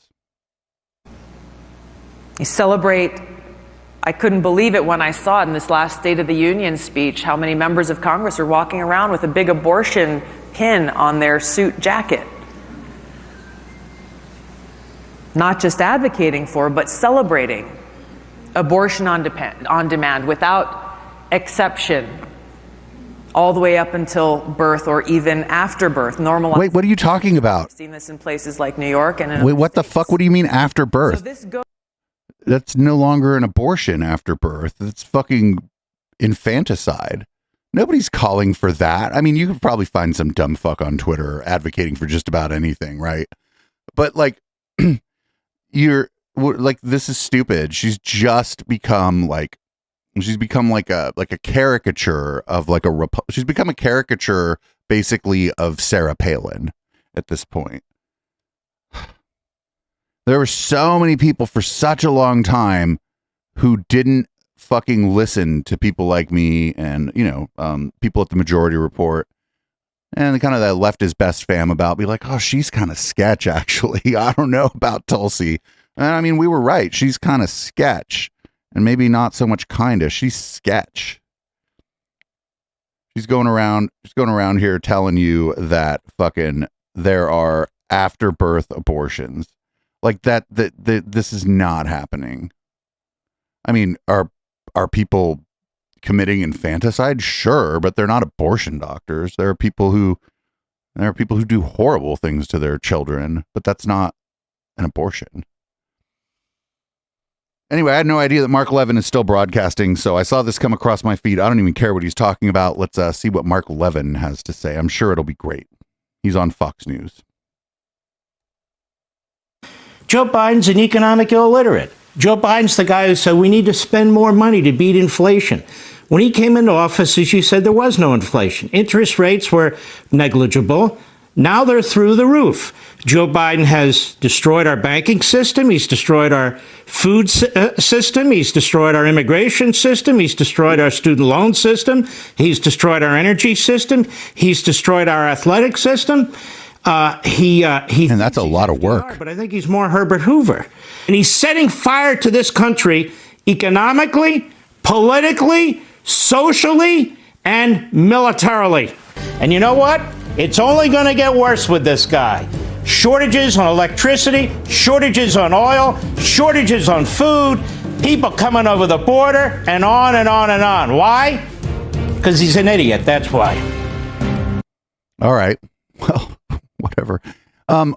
Maybe we'll not watch another Mark Levin clip for a while because that wasn't really good propaganda. I'm not prepared to fire Mark Levin necessarily. Mark Levin, sorry. But I will, next time I see a clip from him, I'll skip it. I won't put it on the docket next time I see it. Now for some good news. Not necessarily a palate cleanser, but this is some good news. I think everybody in the chat is going to think this is good news. You're not going to believe where it's coming from. When you see the still before I run the video, you're going to be like, how could this possibly be good news? But trust me, this is good news. About, I guess, the loan you took out at My Pillow. People are all over you about this. Yeah, last year actually was 3 separate loans as the machine companies continue to sue us for billions of dollars, and we had to borrow almost $10 million at My Pillow. We're a company. We're an employee-owned company. It just baffles me, Steve. You've got all these. If you're an employee-owned company, then how is you being sued as an individual bankrupting your employee-owned company, which is a separate legal entity? are these machine companies out there, these voting machine companies that nobody even knew their name before, but everybody protects them. And yet you attack a USA company, MyPillow, and my employees, and it's just disgusting. So I don't know if MyPillow is an employee-owned company. I get the feeling Mike Lindell probably would call that communism. But if they were an employee-owned company, then he's just an employee there essentially, and he has part ownership of it. And if somebody goes after him personally, it's not going to affect an employee-owned company. But I get the feeling that the employees don't own the company, and that he might be maybe commingling funds in a way that we may learn about in a future indictment, or possibly a deposition, or maybe both. Man, there's still a lot of stuff left, and we only got a half an hour until red light. Let's get Marjorie the Gathering here. Oh, this next clip's pretty funny. This is Moms. I believe this is the Moms for Liberty person. Oh no, this is just some lady. She's going to talk about CRT and the teaching of Black history in the United States. Well, and I get very aggravated because I notice the folks who push CRT do not seem to take the time to teach about Frederick Douglass, who was a great Black founding father. They have erased Frederick Douglass was not a founding father of this country. The work of early Black people in this country. Frederick Douglass, Harriet Tubman, many of these things, we're not taught about them, and therefore... Wait, what? What do you mean? What do you mean we're not taught about Frederick Douglass or Harriet Tubman? Wait a minute. I mean, maybe that's illegal in some states now. Who knows? Capacity. So what we need to do is we need to get rid of this CRT nonsense and start teaching more about what Harriet Tubman, Frederick Douglass, John Brown, the person who stole the Confederate ship, W.E.B. Du Bois, Marcus Garvey, Malcolm X, Martin Luther King, Farrakhan. I mean, you know, the list goes on. The list goes on. She probably likes Farrakhan. Robbery of both Black and white children to not teach that history, because Black children should be knowing that there were great Black leaders that they can identify with. And at least she didn't mention Thomas Sowell. These kids know who Marcus Garvey is. Yeah, exactly. He snuck in like John Brown, Malcolm X, and fucking Farrakhan. That's fucking amazing. She has no idea who any of those fucking people are. So we're gonna go across the Atlantic to Turf Island, and this is something they're calling the Lesbian Project. This is going to be one of those things where they're trying to pit lesbian, gay, and sometimes bisexual people against trans people. It isn't working, actually. Just so people are like aware of this, it is not working. I don't have polling available, but I bet if you polled like gay and lesbian cis people, that the overwhelming majority of us are like, yeah, trans rights, because we see that the same tropes, the same bigoted tropes are being used to try to take rights away from trans people that were used against us to try to take our rights away. Especially those of us who were alive when that happened, people a generation older than me. I mean, just 10 years older than me. They know what the fuck this is. Anyway, this is from GB News. This is Julie Bindel of the Lesbian Project. If you look up Julie Bindel, she has a bit of a history of, well, you could just look up Julie Bindel yourself. You'll see. This week saw the launch of a not-for-profit organisation which is said to be dedicated to the understanding and enhancement of lesbian lives in the UK.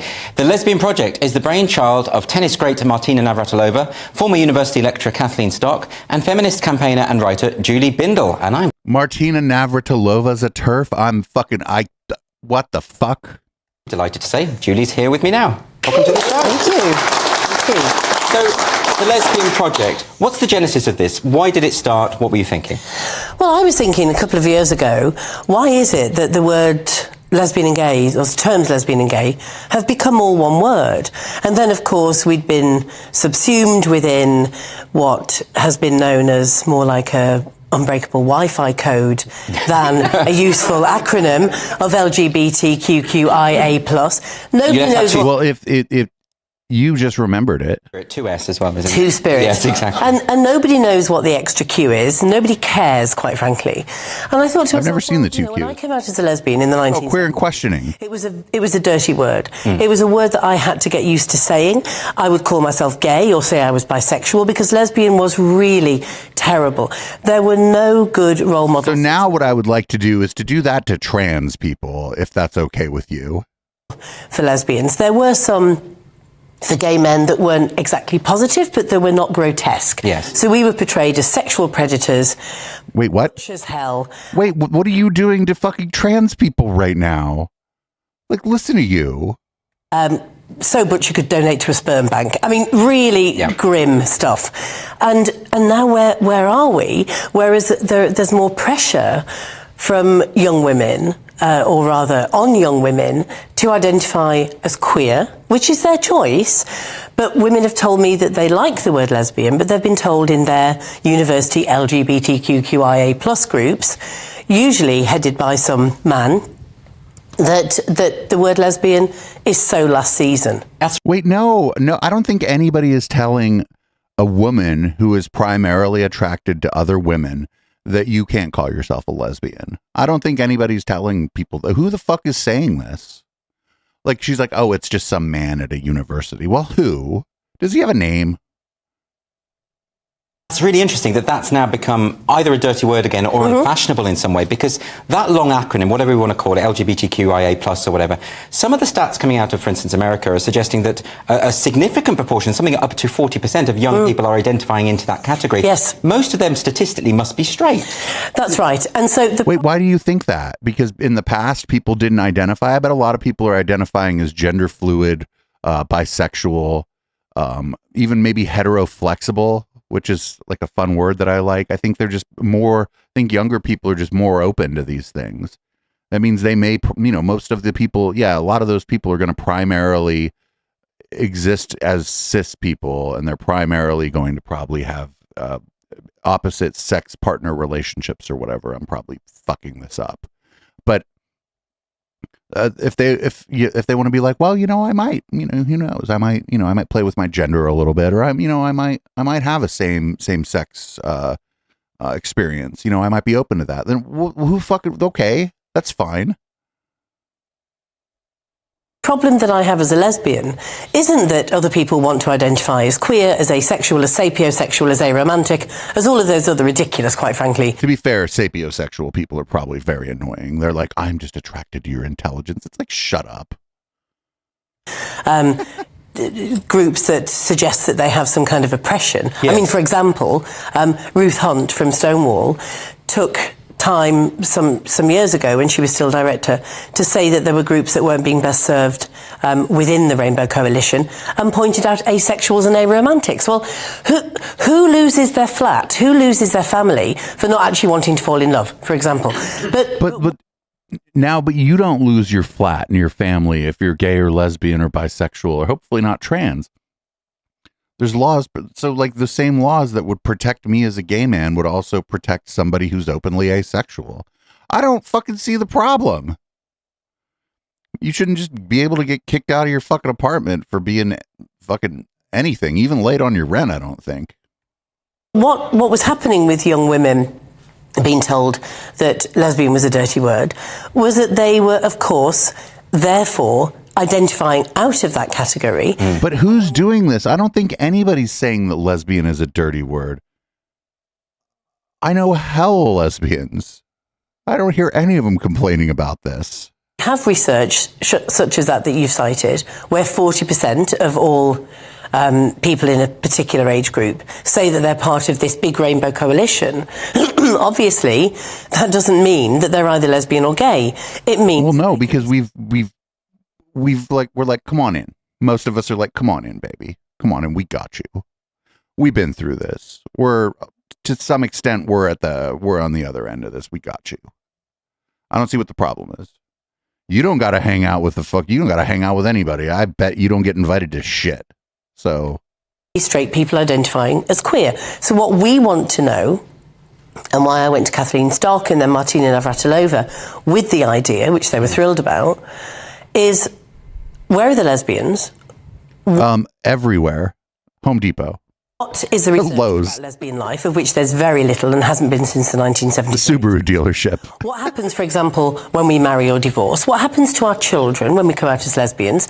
What about inter-violent relationships? What about violence from external forces? In other words, anti-lesbian violence. You'll note that... But those are hate crimes. We have laws about... The laws about that stuff is probably in the UK. Those laws were on the book prior to most places in the United States.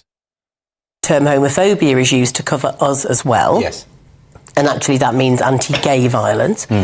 Where's the research on our employment opportunities, on discrimination, on our health? And we're women, so we can't possibly usefully be lumped in with gay men when it comes... Oh, no, now she did... oh, no. A GMERF. She's a gay man exclusionary radical feminist, a GMERF.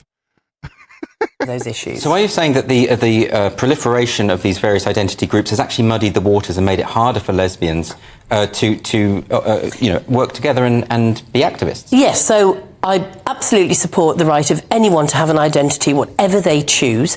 I don't, as a lesbian, want to be lumped in with minor attracted persons. Whoa, nobody's doing that, lady. I mean, actually, people have been doing that for a while, and it's the same people that are fucking lumping in drag queens and trans people with what she's calling minor attracted persons. I would, whoa. No. Again, this lady's old enough to know that this shit was used against us before.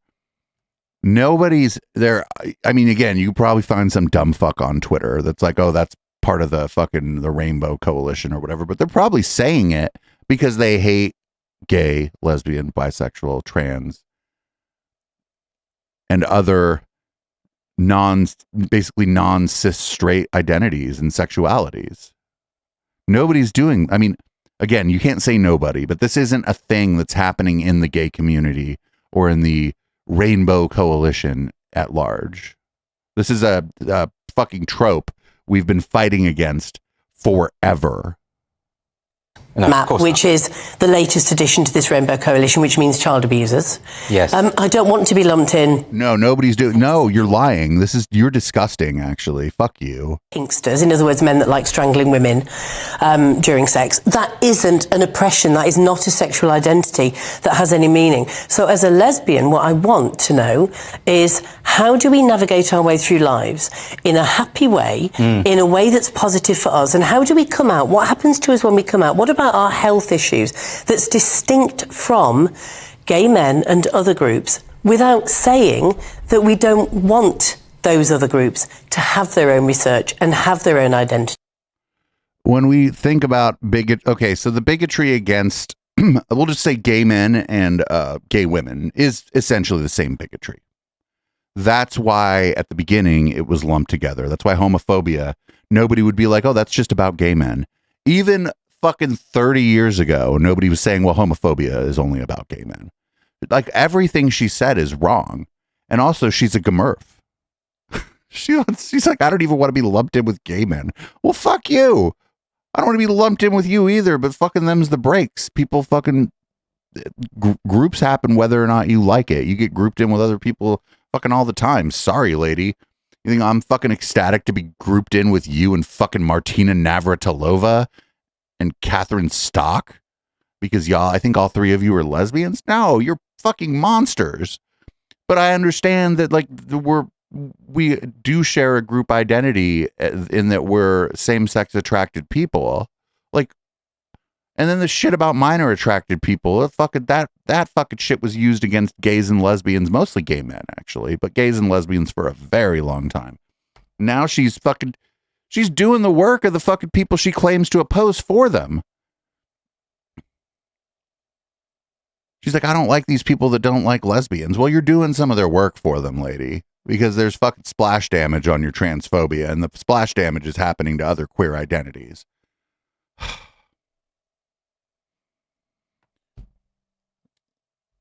So we have to go over the main thing that happened on Twitter this week. A lot of shit happened on Twitter this week, but this is the main thing that happened on Twitter this week. This is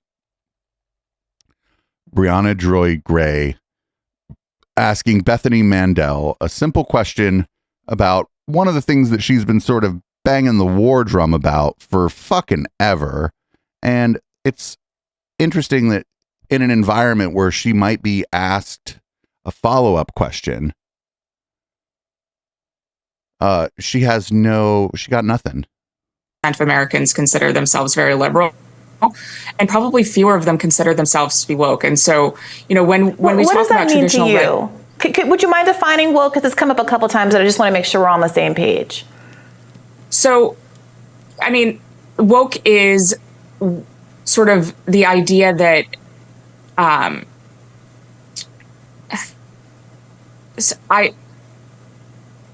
this is going to be one of those moments that goes viral. I mean, woke is something that's very hard to define, and we've spent an entire chapter defining it.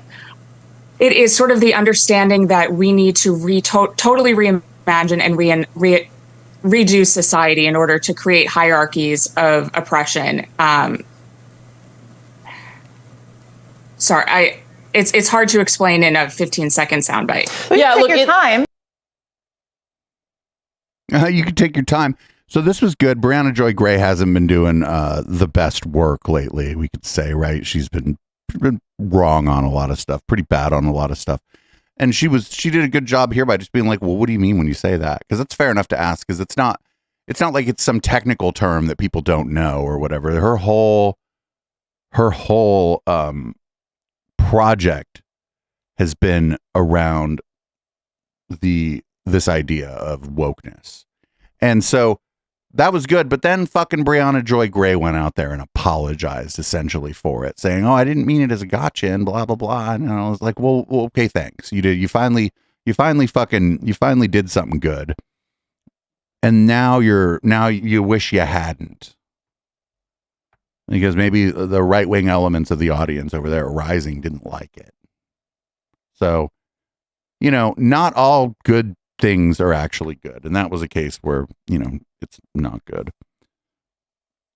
So up next is Charlie Kirk. He has a problem with the Senate, not the problem that you or I might have with the Senate, that it is a non-representative body that favors rural states without a big population center. Not that. He's got a different problem with the Senate. The 17th Amendment is without a doubt one of the worst ideas that ever has become a constitutional amendment in his. I think it actually is the worst amendment to the United States Constitution. I don't think it's close. The 17th Amendment, which was ratified thanks to the progressive movement and Woodrow Wilson and all that nonsense in 1913, allowed voters to cast direct votes for U.S. senators. Now, this sounded like a very simple and good idea. This sounded like it was rational. Okay, the senators are now going to be directly responsive to voters, because the way it used to work was that state legislatures used to appoint the senator through a process, and they'd say, okay, here's who we like, and we'll appoint them. They also had the ability to recall them, though. So basically the senators, United States senators, the way the founding fathers designed the system, the senators had to go through a filter process. They had to go through a vetting process of the hyper-local way of government. Senators could not just autopilot to re-election if they betrayed their party and its priorities. Voting bad.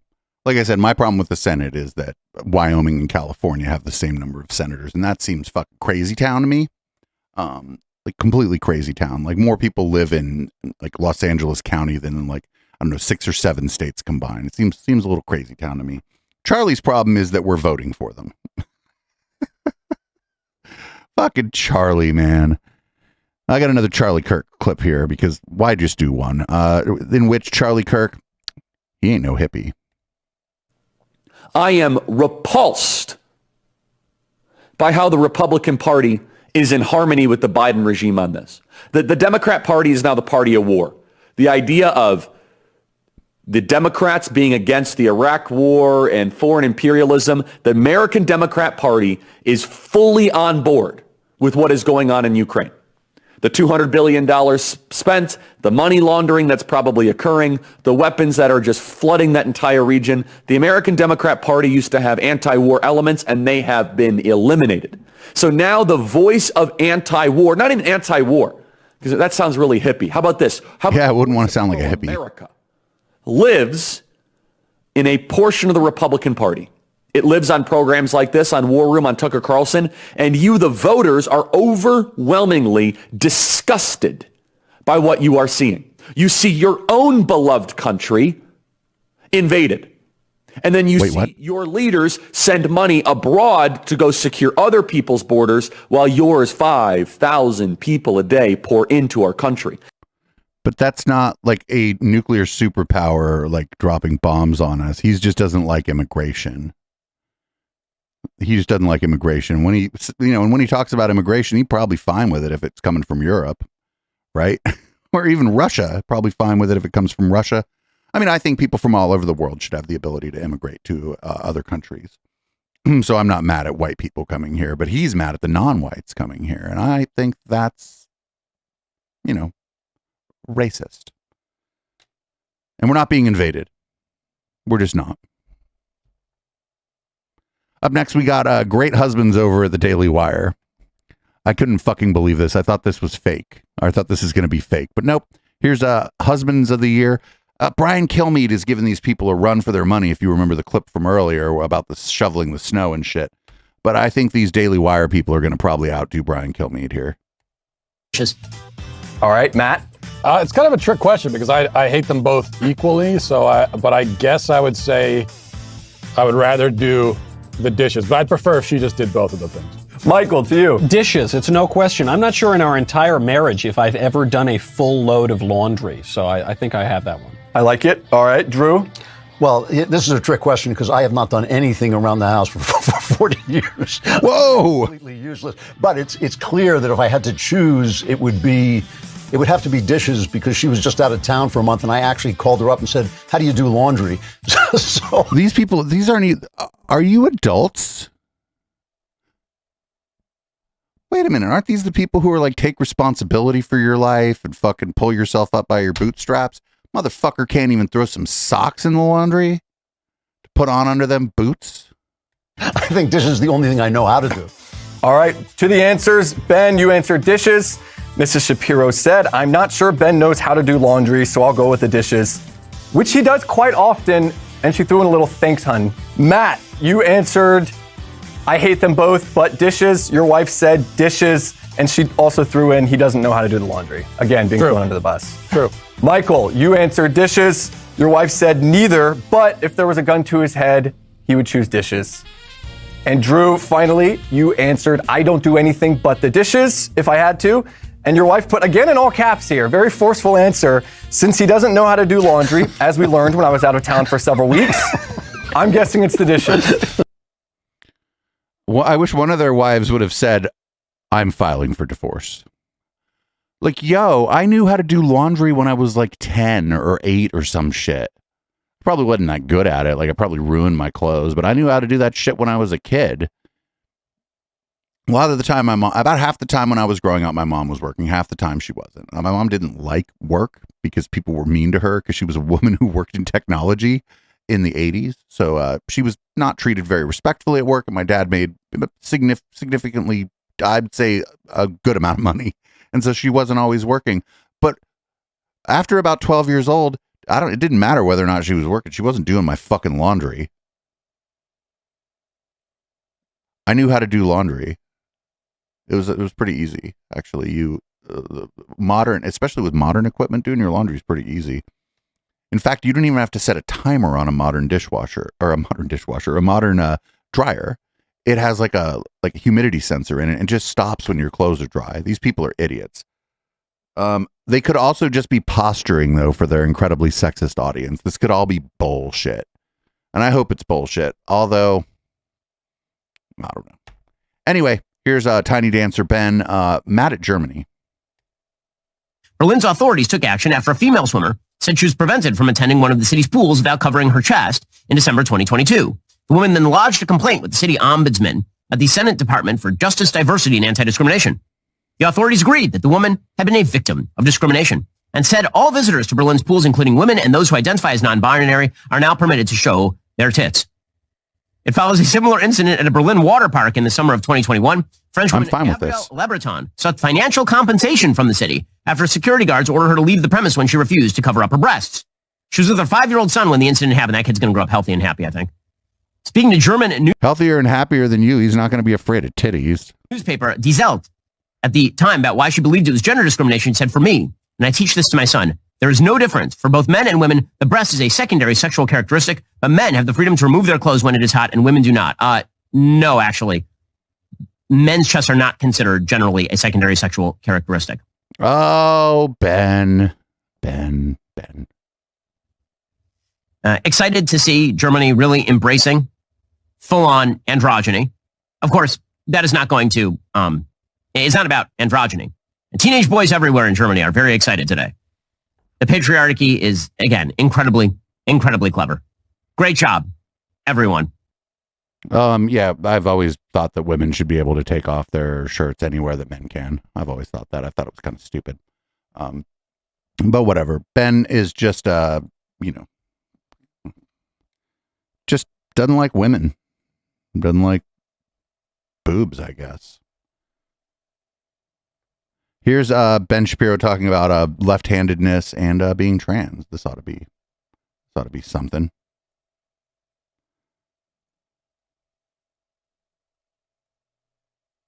It should be noted, by the way, sometimes you'll hear people make the idiotic argument, this is like left-handedness. So for generations, people suppressed left-handedness in the population. They said, well, it's bad for kids to write with their left hand. And so people were taught to write with their right hand, right? And then that stigma went away. People started to write with their left hand. And over the course of 60 years, the population of left-handers in the United States went up by about 300%. The population of transgenderism in the American population is now increasing at tens of thousands of percent in certain centers of our nation's population. That has nothing to do with the natural movement of genetic drift. That has everything to do with social contagion and social contagion. Or social acceptance, just like of left-handed people. For which the left demands both parental and government green lighting. The best parents are the ones who pretend that they are okay with their kids pretending they're members of the opposite sex, for example. Those are the greatest parents.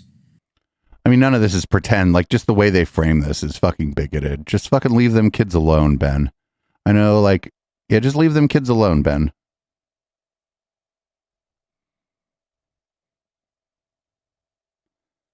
So we have to skip ahead a little bit here. What I want from Matt Walsh is more, he's doing content about pudding. And I think he should do more pudding content. Here's Matt Walsh on pudding. Now, as far as eating pudding with your fingers, most of the time, I would agree that's uncouth.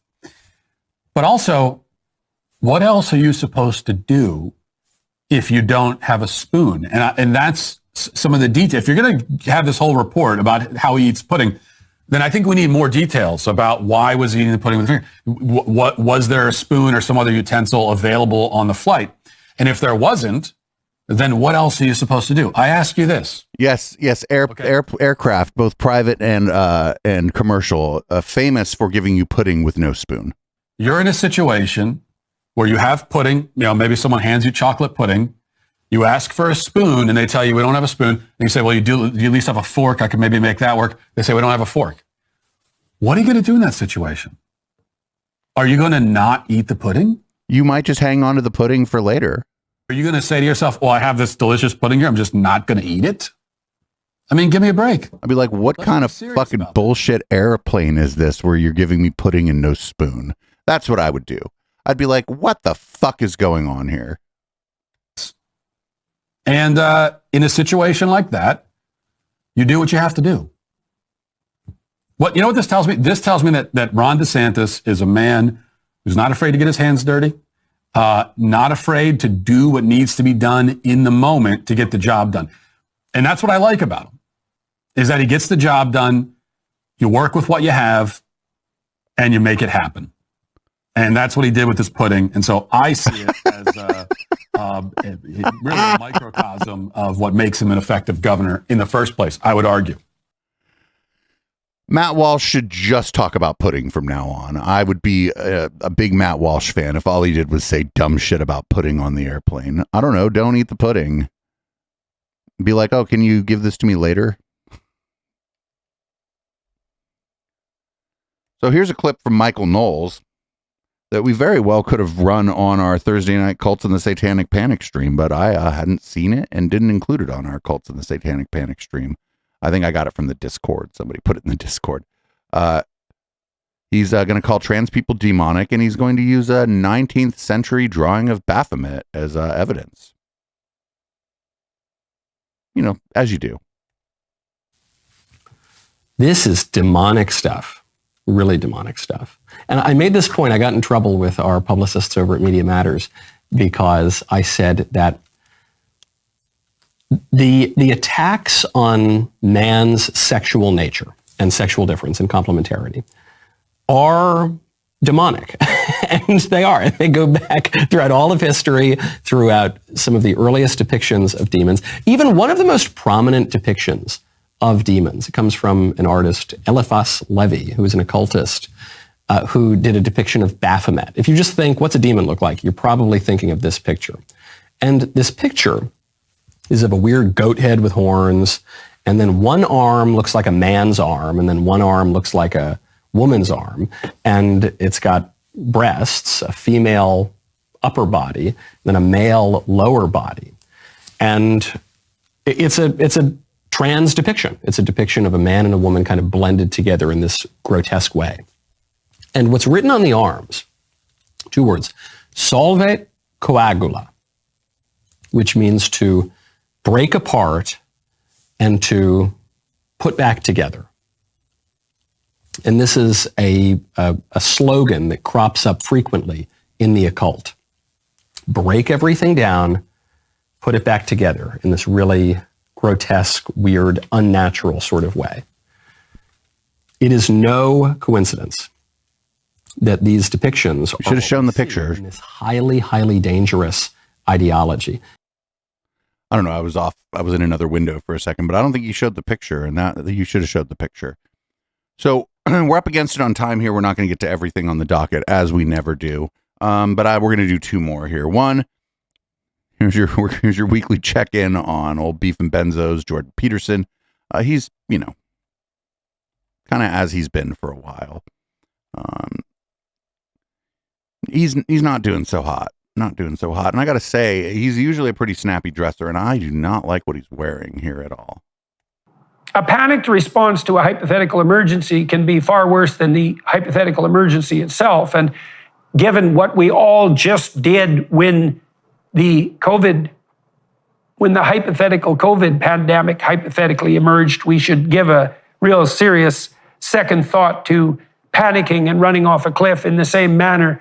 I don't think any of that shit was hypothetical. I think it all happened. It didn't hypothetically happen. It wasn't a hypothetical pandemic. 1.1 million Americans died. Even if you don't like the response to it or whatever, that doesn't mean that the whole thing was hypothetical. You could disagree with the response and still believe that the pandemic was not hypothetical. And he said hypothetical twice. It's like he just learned that word, but I don't think he learned that word recently. I think he just fucking malfunctioned. So now here's Konstantin Kisin. In case anybody's unaware, he added a laugh track to his stand-up routine that he put on YouTube, and I have captured it for my soundboard. It's this laugh track specifically. I pulled it out. Sounds like a fucking 90s sitcom. So here's old Konstantin Kisin on why people don't like Beef and Benzo's Jordy Pete. The Cliff Notes version is they hate him because he wants men to be better. And he has a positive message for men. The reason start that shit at home. He came out and he unapologetically wanted men to be better. He wanted everyone to be better. And that's one of the other reasons they didn't like him, of course. And I think the reason that Jordan Peterson came under attack is because not only was he trying to tell men and women, but particularly men to be better, he also embodied traditional masculine virtues. No. Lies.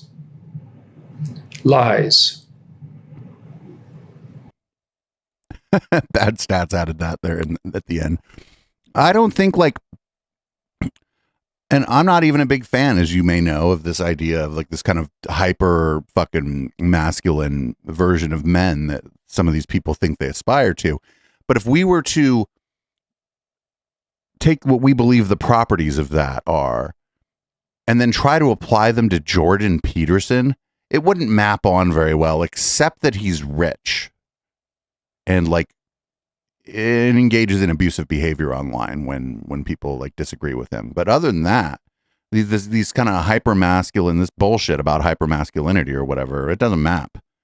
Dude's affect isn't what certain people would call traditionally masculine, and that's fine. That's not my problem with him at all. My problem is what the fuck comes out his mouth, right? Like, I don't care really how he says it. I care what the fuck comes out his mouth. And that's why people don't like him. It's because of what the fuck comes out his mouth. It isn't because he tried to tell men and boys to be better. It isn't because he's fucking some kind of masculine dude. It's because of what the fuck comes out his mouth and what he's written in his books. And that's why, and what he puts on Twitter. That's why people don't like him. It's because he's an asshole and he's a bigot. And most people, I think he can go fuck himself. And with that, that's the end of the podcast show. Live listeners, stick around. We're not going anywhere.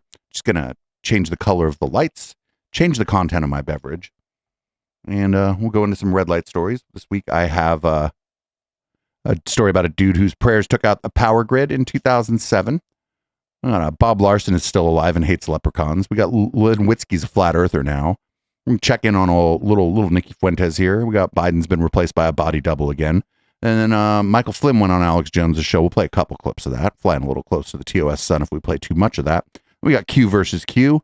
We got Tim Pool on classical liberalism and trans folks, and then Tim Pool with a message to the Miami Police Department.